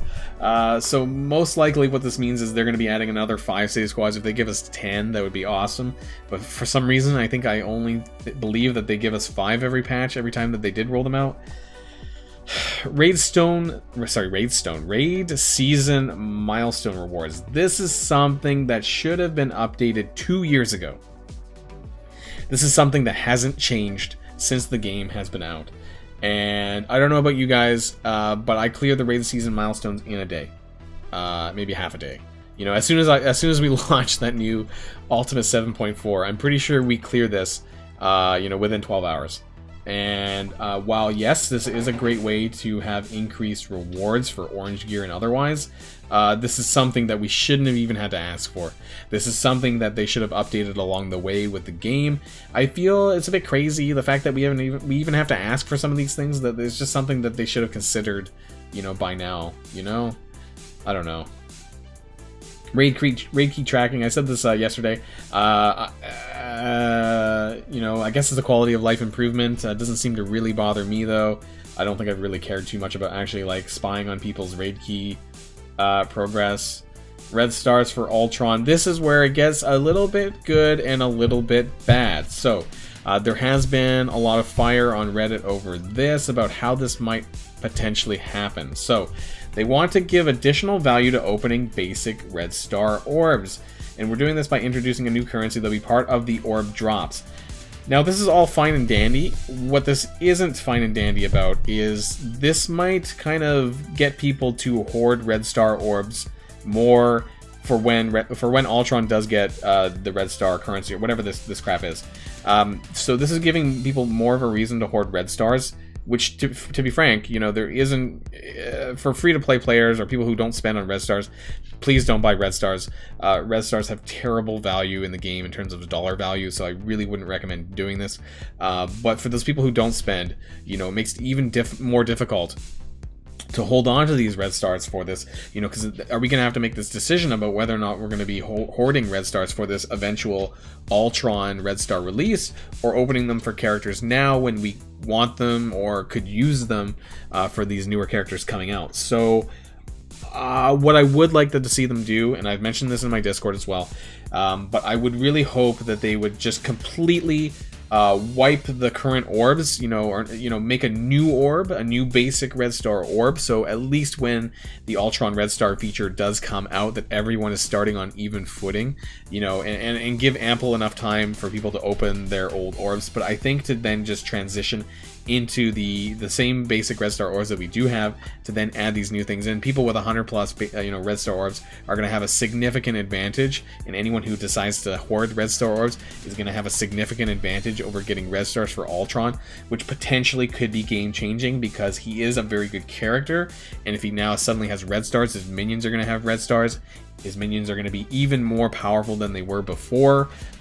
This could also shake up the arena meta. Who knows? With Doom, I don't know if you'd use Ultron and Doom together because this causes problems with characters on the board, on the field.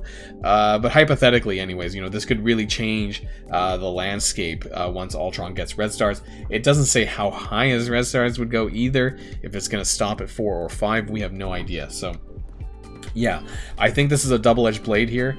With red stars for Ultron. I really want to see it happen, but at the same time, I'm concerned that it's going to encourage hoarding on red star orbs that we aren't really able to do, because for most of us, including myself, I don't want to hoard red star orbs just for this. I already do enough semi-hoarding for characters that I want that are coming out to the game. I don't want another reason to have to not open my red star orbs. When it wasn't too long ago that the content creators were telling us that we didn't need to hoard orbs anymore because they weren't going to do things related to that. But I would like them to transition to a brand new red star orb, or give us some way we can transition the ones we do have into this new orb. I don't know, something like that. So would love to hear what you guys have thoughts on for red stars for Ultron, and the way in which that they're going to get this. So this new alternate currency, which is going to be redeemable to buy the red stars. That system's fine. That to me sounds like Ultimus credits, things like that, but I don't like the idea that it's kind of behind the basic red star orbs. That's kind of the issue that I have about that. And again, I talked about the API above with relation to Doom Rate. Basically, this is just a way to export your roster to a third party online or whatever, so that people can take a look at your roster. This is better for Alliance admin, this kind of stuff, and probably for Doom Raid when people need to start making proper lanes and knowing what what everyone in the Alliance has.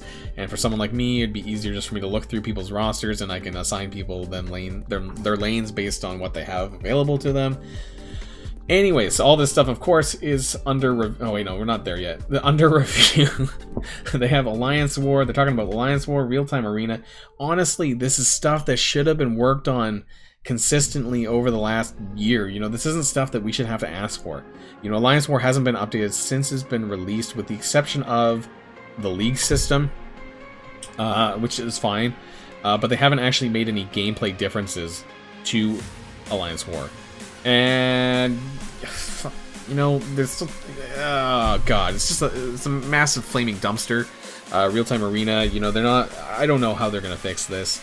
A lot of people are unhappy with how it works, but they don't have competitive elements with the leagues for people who do like it and want to play more competitively, but the people don't like the quick matches that are right now. I don't know how they're going to resolve these differences in the community over real-time arena. I think this is going to be some struggle for months to come, depending on what they decide to do with this. But this part about Alliance War, and we do need to talk about this a little bit really here, and it's this.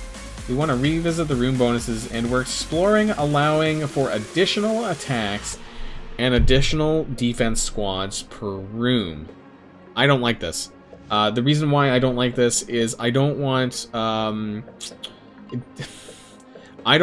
to have more Alliance War specific teams in the game, in my opinion.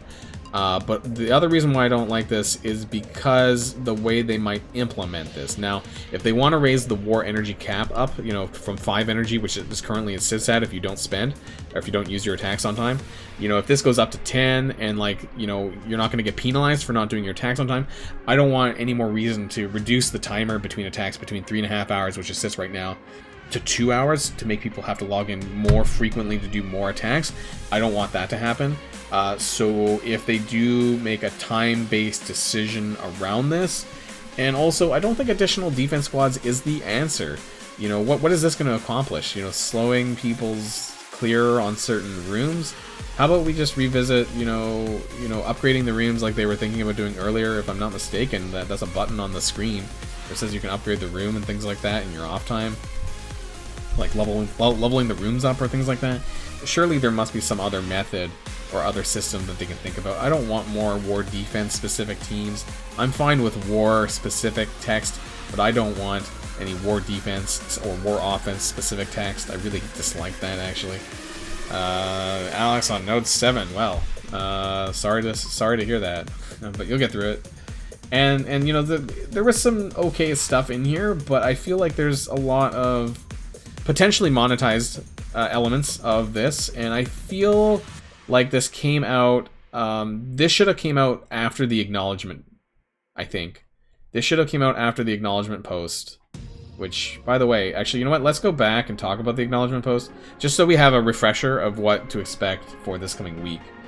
This was here, acknowledging community feedback. So I want to make sure that they're actually addressing, when we get this next week, or this coming week, or whatever you want to call it, I want to make sure that they're actually addressing some of the stuff that is actually mentioned in here.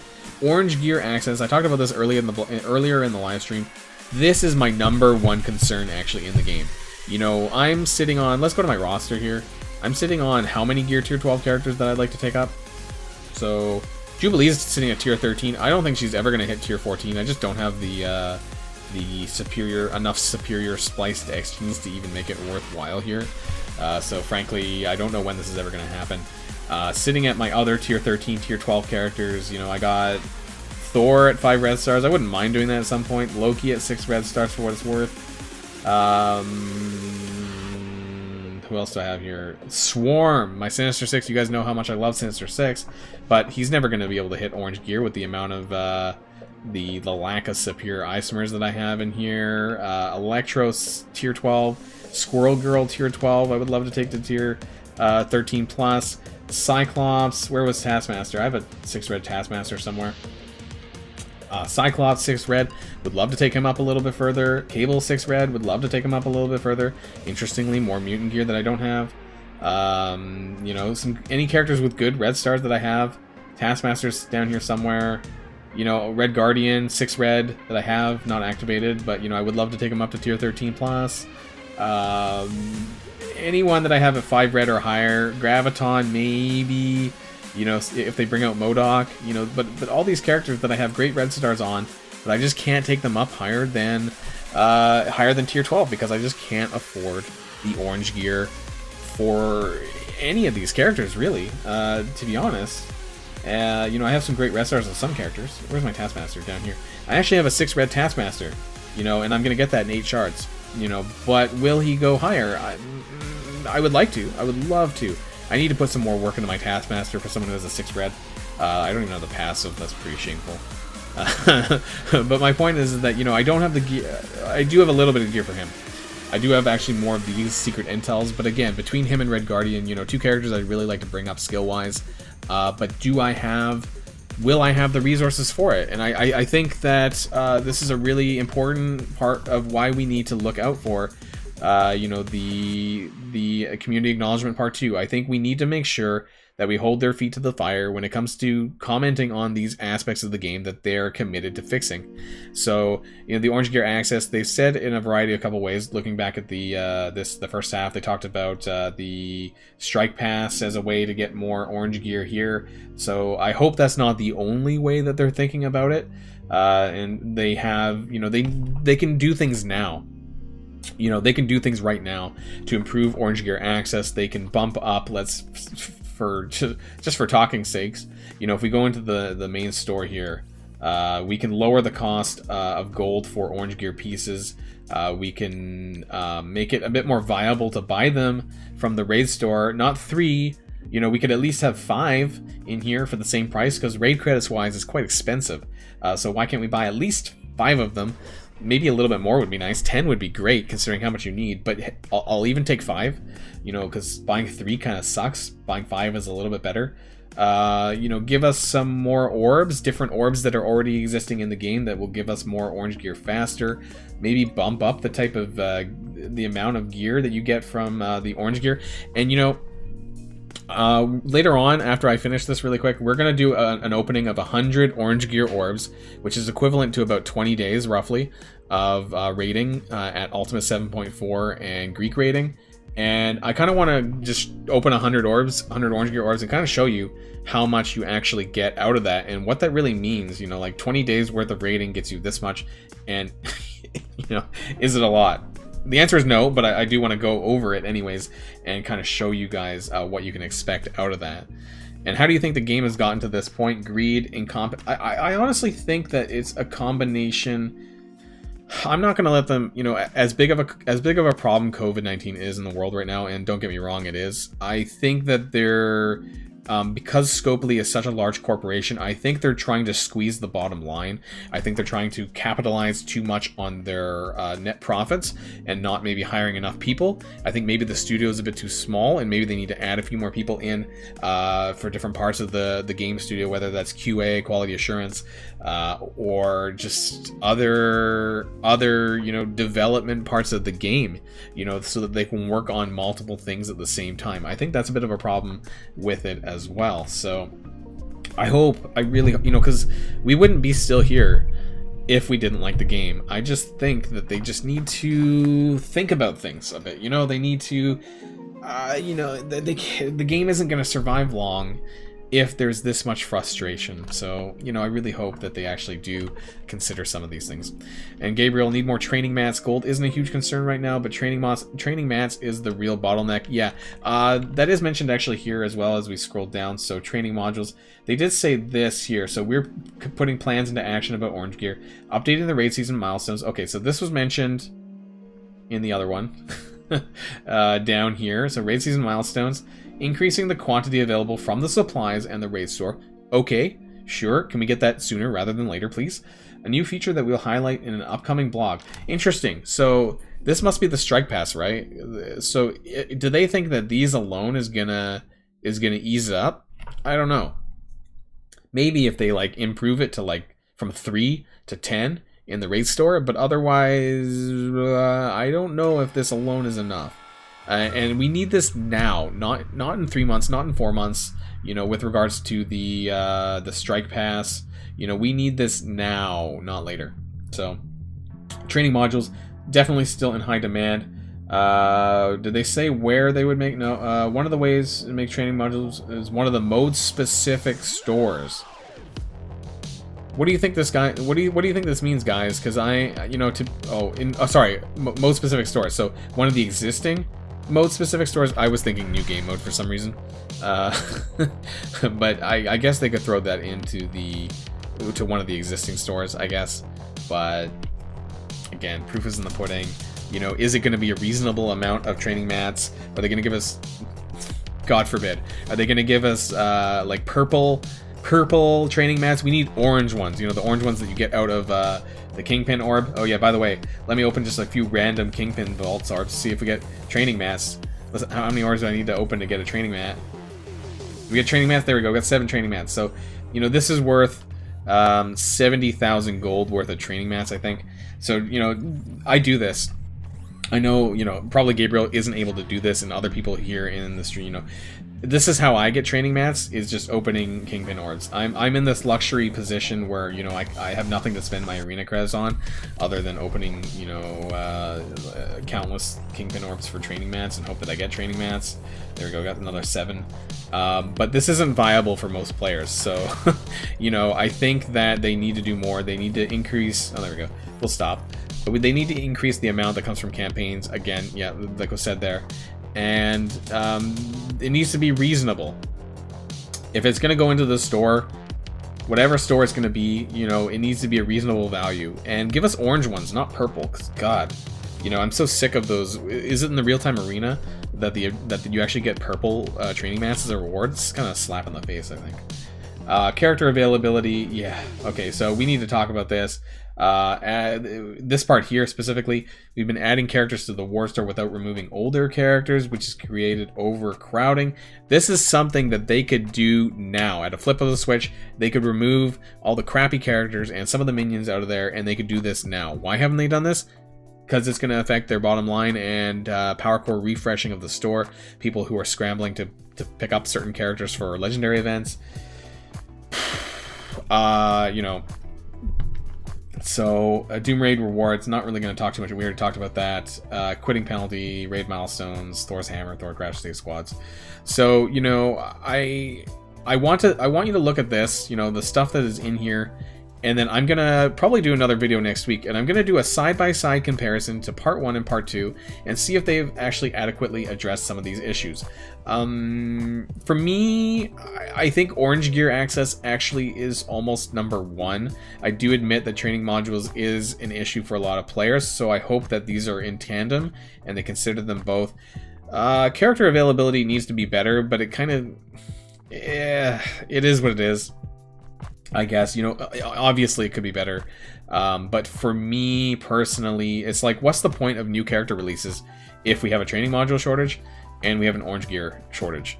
I actually think Purple Gear is in a really good position right now, but Orange Gear is not. So, you know, it's really hard for me to get excited over, you know, over Silver Surfer or any of the newer characters that are coming if I don't have the gold if I don't have the training modules, if I don't have the Orange Gear to be able to gear them up to a reasonable level, because we do know that if you want to use them in endgame, you know, Dark Dimension or U7, Doom Raids, whatever, you know, they're gonna need to be at the tier 14 plus level realistically at this point. And how can we do that if the Orange Gear isn't there? So for me, Orange Gear is the number 1 priority. Training modules are number 2 for me. Interestingly, it's the way it was actually put out here. Obviously, all of these are issues too, but you know what?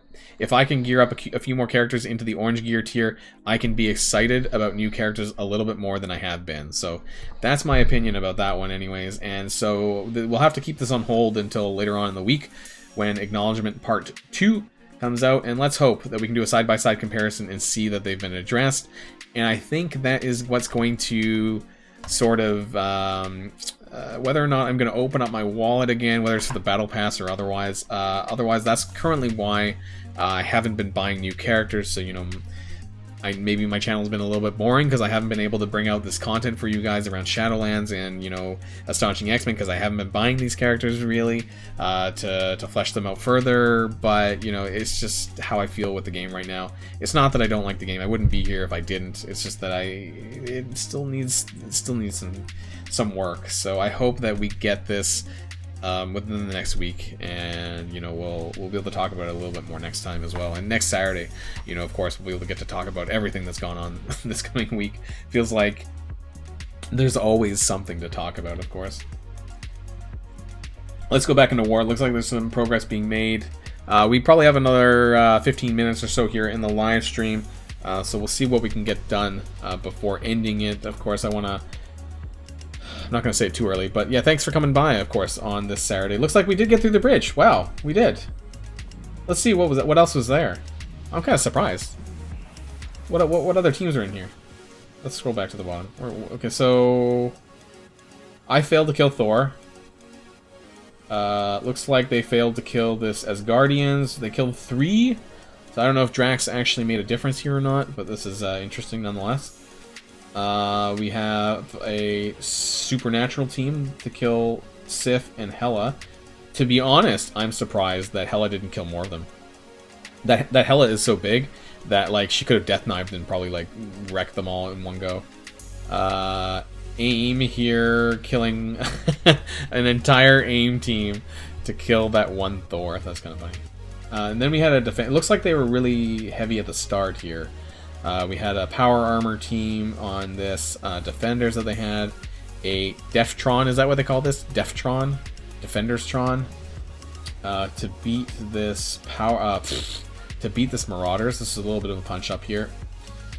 Supernatural to beat a Young Avengers team, and then a Taskmaster team. So it looks like it was very heavy at the start, and then it kind of tapered off, which is good, I guess. And now we're down to the next floor. Let's see if we can make any progress. We need to dig down. Oh god, we got another Black Order. I don't have any more Black Order counters. We have a Marauders Red Guardian mix. Now this is quite interesting. And it's in the reactor, and there's the engineering and security. So, god, reactor is one of the crappiest rooms to attack in. Not only is it because it has disrupt, but very often people will combine it with the security debuff as well. So we have a Red Guardian G15 Where's Alex? You would love to see this kind of thing. Is Red Guardian a viable 5th member here for the Marauders? I don't know, maybe. So we have Disrupt. I kind of want to fight this. I'm kind of scared. I do have a lot of potential counters. I think that Baron Zemo would work quite well, because this should clear Red Guardian's Spawn Taunt, right? So, can we go with the Hydrardians again? Maybe? Red Skull, Hydra Grenadier. Let's see for science. It's always for science, guys. It's all not Hydra Scientist. Red Skull, and I don't know if it matters where they go. Hydra Grenadier. So this is a very slight punch up, but I am more curious about Red Guardian and see if he actually causes any disruptions here for me, or if this, if any of the debuffs causes a bigger problem. So, I've been pretty good at being able to punch across and punch a little bit up with this team. So let's see if Red Guardian, let's see if Baron Zemo clears the taunt. Otherwise, that's a bit of a problem, I think. As long as I can land ability block and spread it, I suppose. Alright, let's see, guys. For science, Hydrardians versus Red Guardian Marauders. Let's go. Will we do it? We'll find out pretty soon here. Baron Zemo clears any buffs or not. This is going to be really important. I think it's always down to sort of what buffs Baron Zemo ends up clearing. So let's see here.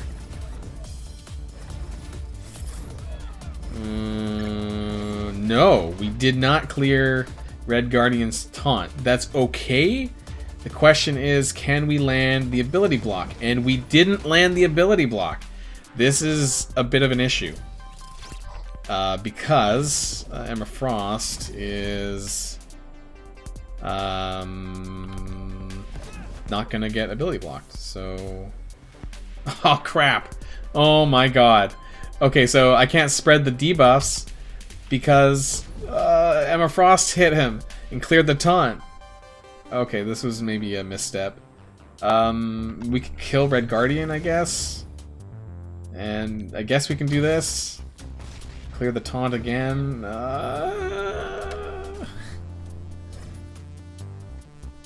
We still need to kill Strife though, right? I mean, this is really important. Oops. I should have heal blocked. Oh, okay, so everything gets cleared. Can we make it? Oh, Red Skull got cloned. Is that a huge deal? Maybe. It's not a minion. I kind of want to kill him, so he doesn't do the summon with, we need a land defense, I don't know. I don't want him to special Red Skull and give the speed bar boost to everyone, but we need to kill Strife. Damn it. Who got hit there? Hella got hit. Yikes, okay. Can we get... Okay, Strife is down. Let's finish off this Red Skull really quick. If we can. Oh no, Red Skull got full health. Now he's oh no, he's specialing. Oh hey! We're getting evade. The minions are actually... Oh wait, maybe we should leave Red Skull up. The minions are actually triggering evasion on all of the adjacent characters there. That's interesting. I didn't think about that one. Oh crap! Oh no, Hella's still there. Okay, I thought Hella died. Oh wait, why am I AoEing? We gotta keep the minions alive. I think. Or at least keep the, I don't like this immunity, though. Well, there goes one of the minions. Hella's got evasion. The question is, are we gonna run out of time here? I should have saved that. I don't know why I hit the special there. Can we get through this damn Sinister before... He's gonna get death proofs by the Hydra Scientist, though. I don't like this. More minions! Holy crap, guys, we're gonna run out of time. I think I need to put this on auto. I don't know. Oh my god. They're gonna take too long. They're gonna take too many turns. They're actually hitting pretty hard, I think. Okay, we need to kill Red Skull now. Ability blocks. If we can get a special off, we need... Oh my god, we need to kill this Red Skull. This is getting out of hand. Oh my god! Oh, we couldn't even land that defense down by Loki. Oh boy! Baron Zemo just got wrecked. I think that might be over. Maybe. Can we get... I don't know if we'll get Sinister down without Zemo.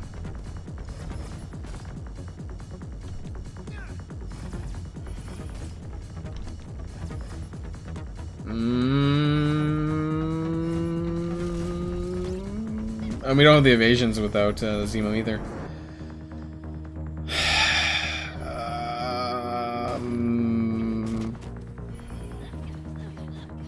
Can we get him? No, why did... Oh, I was blinded. Oh my god. No. Nope. Nope. Oh, nope. Nope. Death proof. Ah, damn it. Okay, I'm gonna hold it here. I'm gonna let it time out.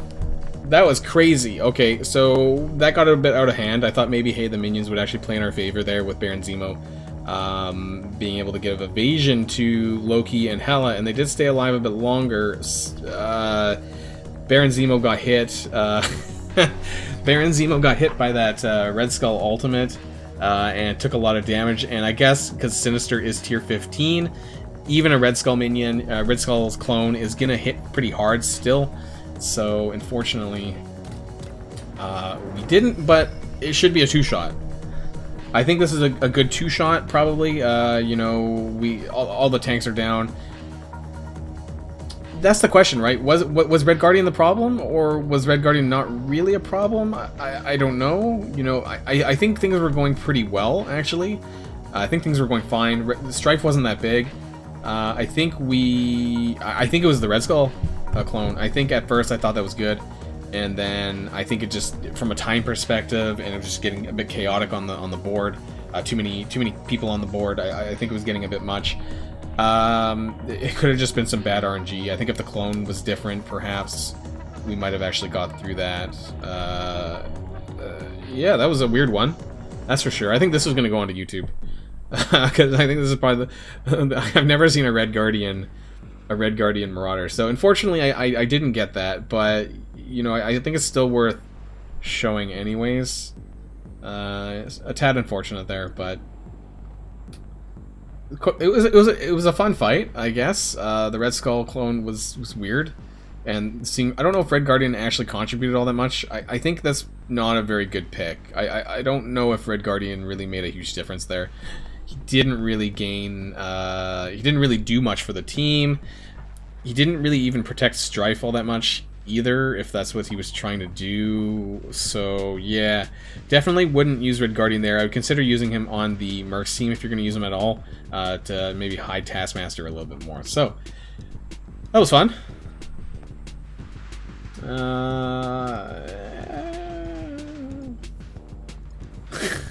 Should I clean my mess up? Should I skilletary it just for giggles? Can Skilletary beat it with no tanks available? The worst team to ever come out. One of.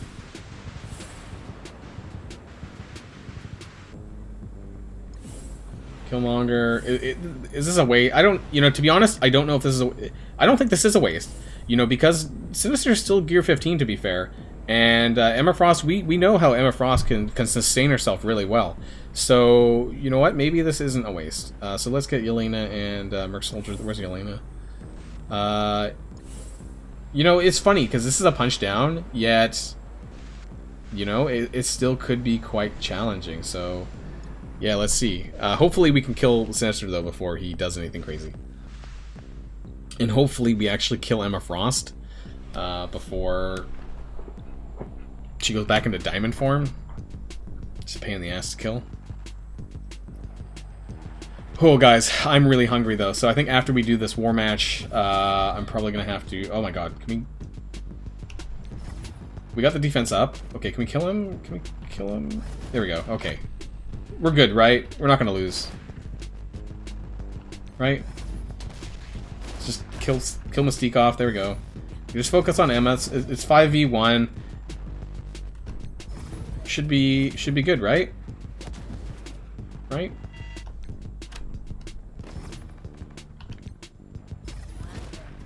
I don't think she's gonna kill us, but the question is, can we kill her? She's in diamond form. I should be saving my attacks. I'm gonna save my attacks until she, like, jumps out, I guess. Alright. She's out of diamond form. Oh, no! My Killmonger. Can we ability block her? Probably not. I don't... 170. I need to get that T4 in Punisher's ultimate. Whoa, look at those big hits. Okay, but we don't have the ability block, so this is ugh. Back into diamond form she goes. Holy crap, guys.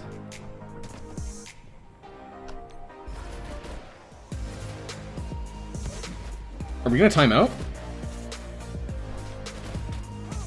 Ugh, Punisher. I need like a speed up on Punisher. Oh god. Come on, come on.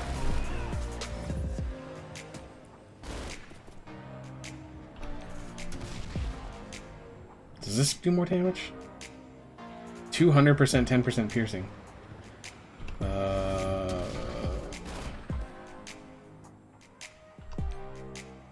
Ugh. Oh my god. Okay, I don't care about you, Red Guardian. It doesn't matter. We need everyone else. I think we got this. Oh my god. I actually wasn't sure if we were gonna get that. Like... that was something. I feel sad having to two-shot that one, but... Marauders makes me really sad in general. Skilletary also makes me really sad in general. It looks like they were kind of front-loaded here. I think that they probably had that Marauders and Black Order team, and maybe the rest are kind of so-so. I don't know. Can we see that in the... I don't remember. I'd have to go back through the live stream footage later. I'll let you know if you're curious. I'd have to go back and look. I don't remember what it was. Based on the team power, though, I mean, 140k, tier 14. That's probably at least 6 red stars, probably. Because without the war boss, that would be 115k. I think that's at least 5 or 6 red stars. Okay, so I think I can do this.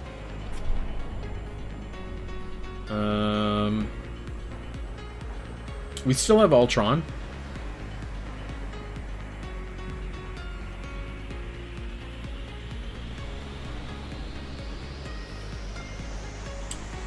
This is a Vision variant.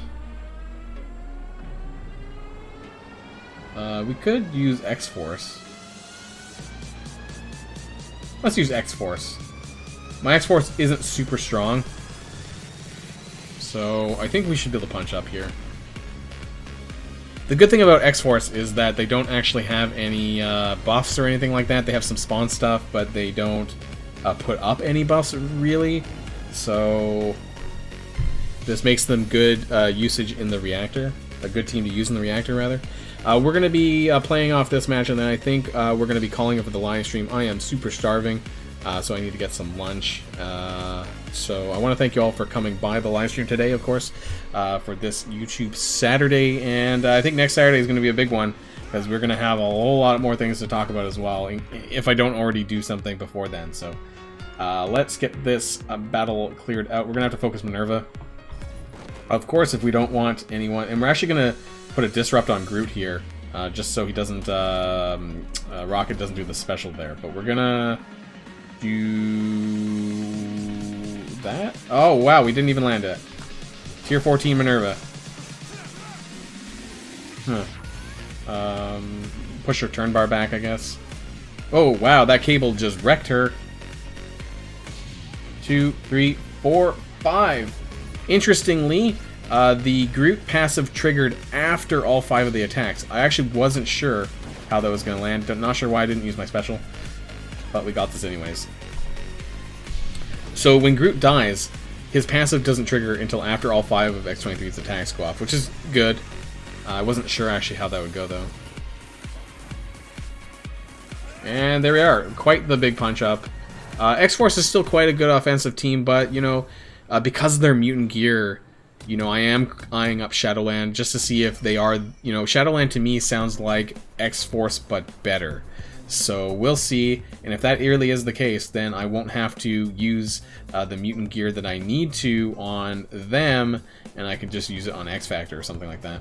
So, looks like the teams are getting weaker as they go through, so hopefully we can actually clear through this and get to the bottom, which most likely is going to be security or something like that. So that's the end of Alliance War here, and I think also going to be the end of the live stream. I don't really have much else to talk about at the moment.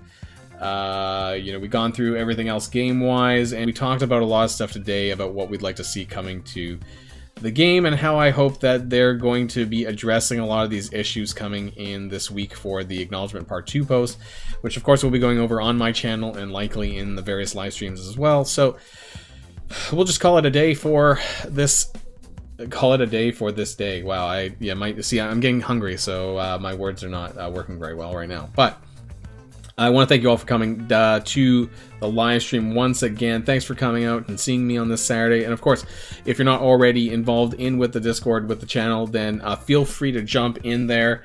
The Discord link is there. Thank you, Alex. If anyone wants to join us there and talk more about Marvel Strike Force there after the live streams and all the time, really, because I'm almost always on my computer. And if you ever need anything, any suggestions, advice, anything at all that you want to run past me, feel free to get in contact with me via Discord. That is the best place to do so if you need anything at all. But otherwise, I hope you guys have a great rest of your weekend and your Saturday. And I'll see y'all next time on my next video or my next live stream. So until then, stay safe. I'll see y'all later. Boilon signing out.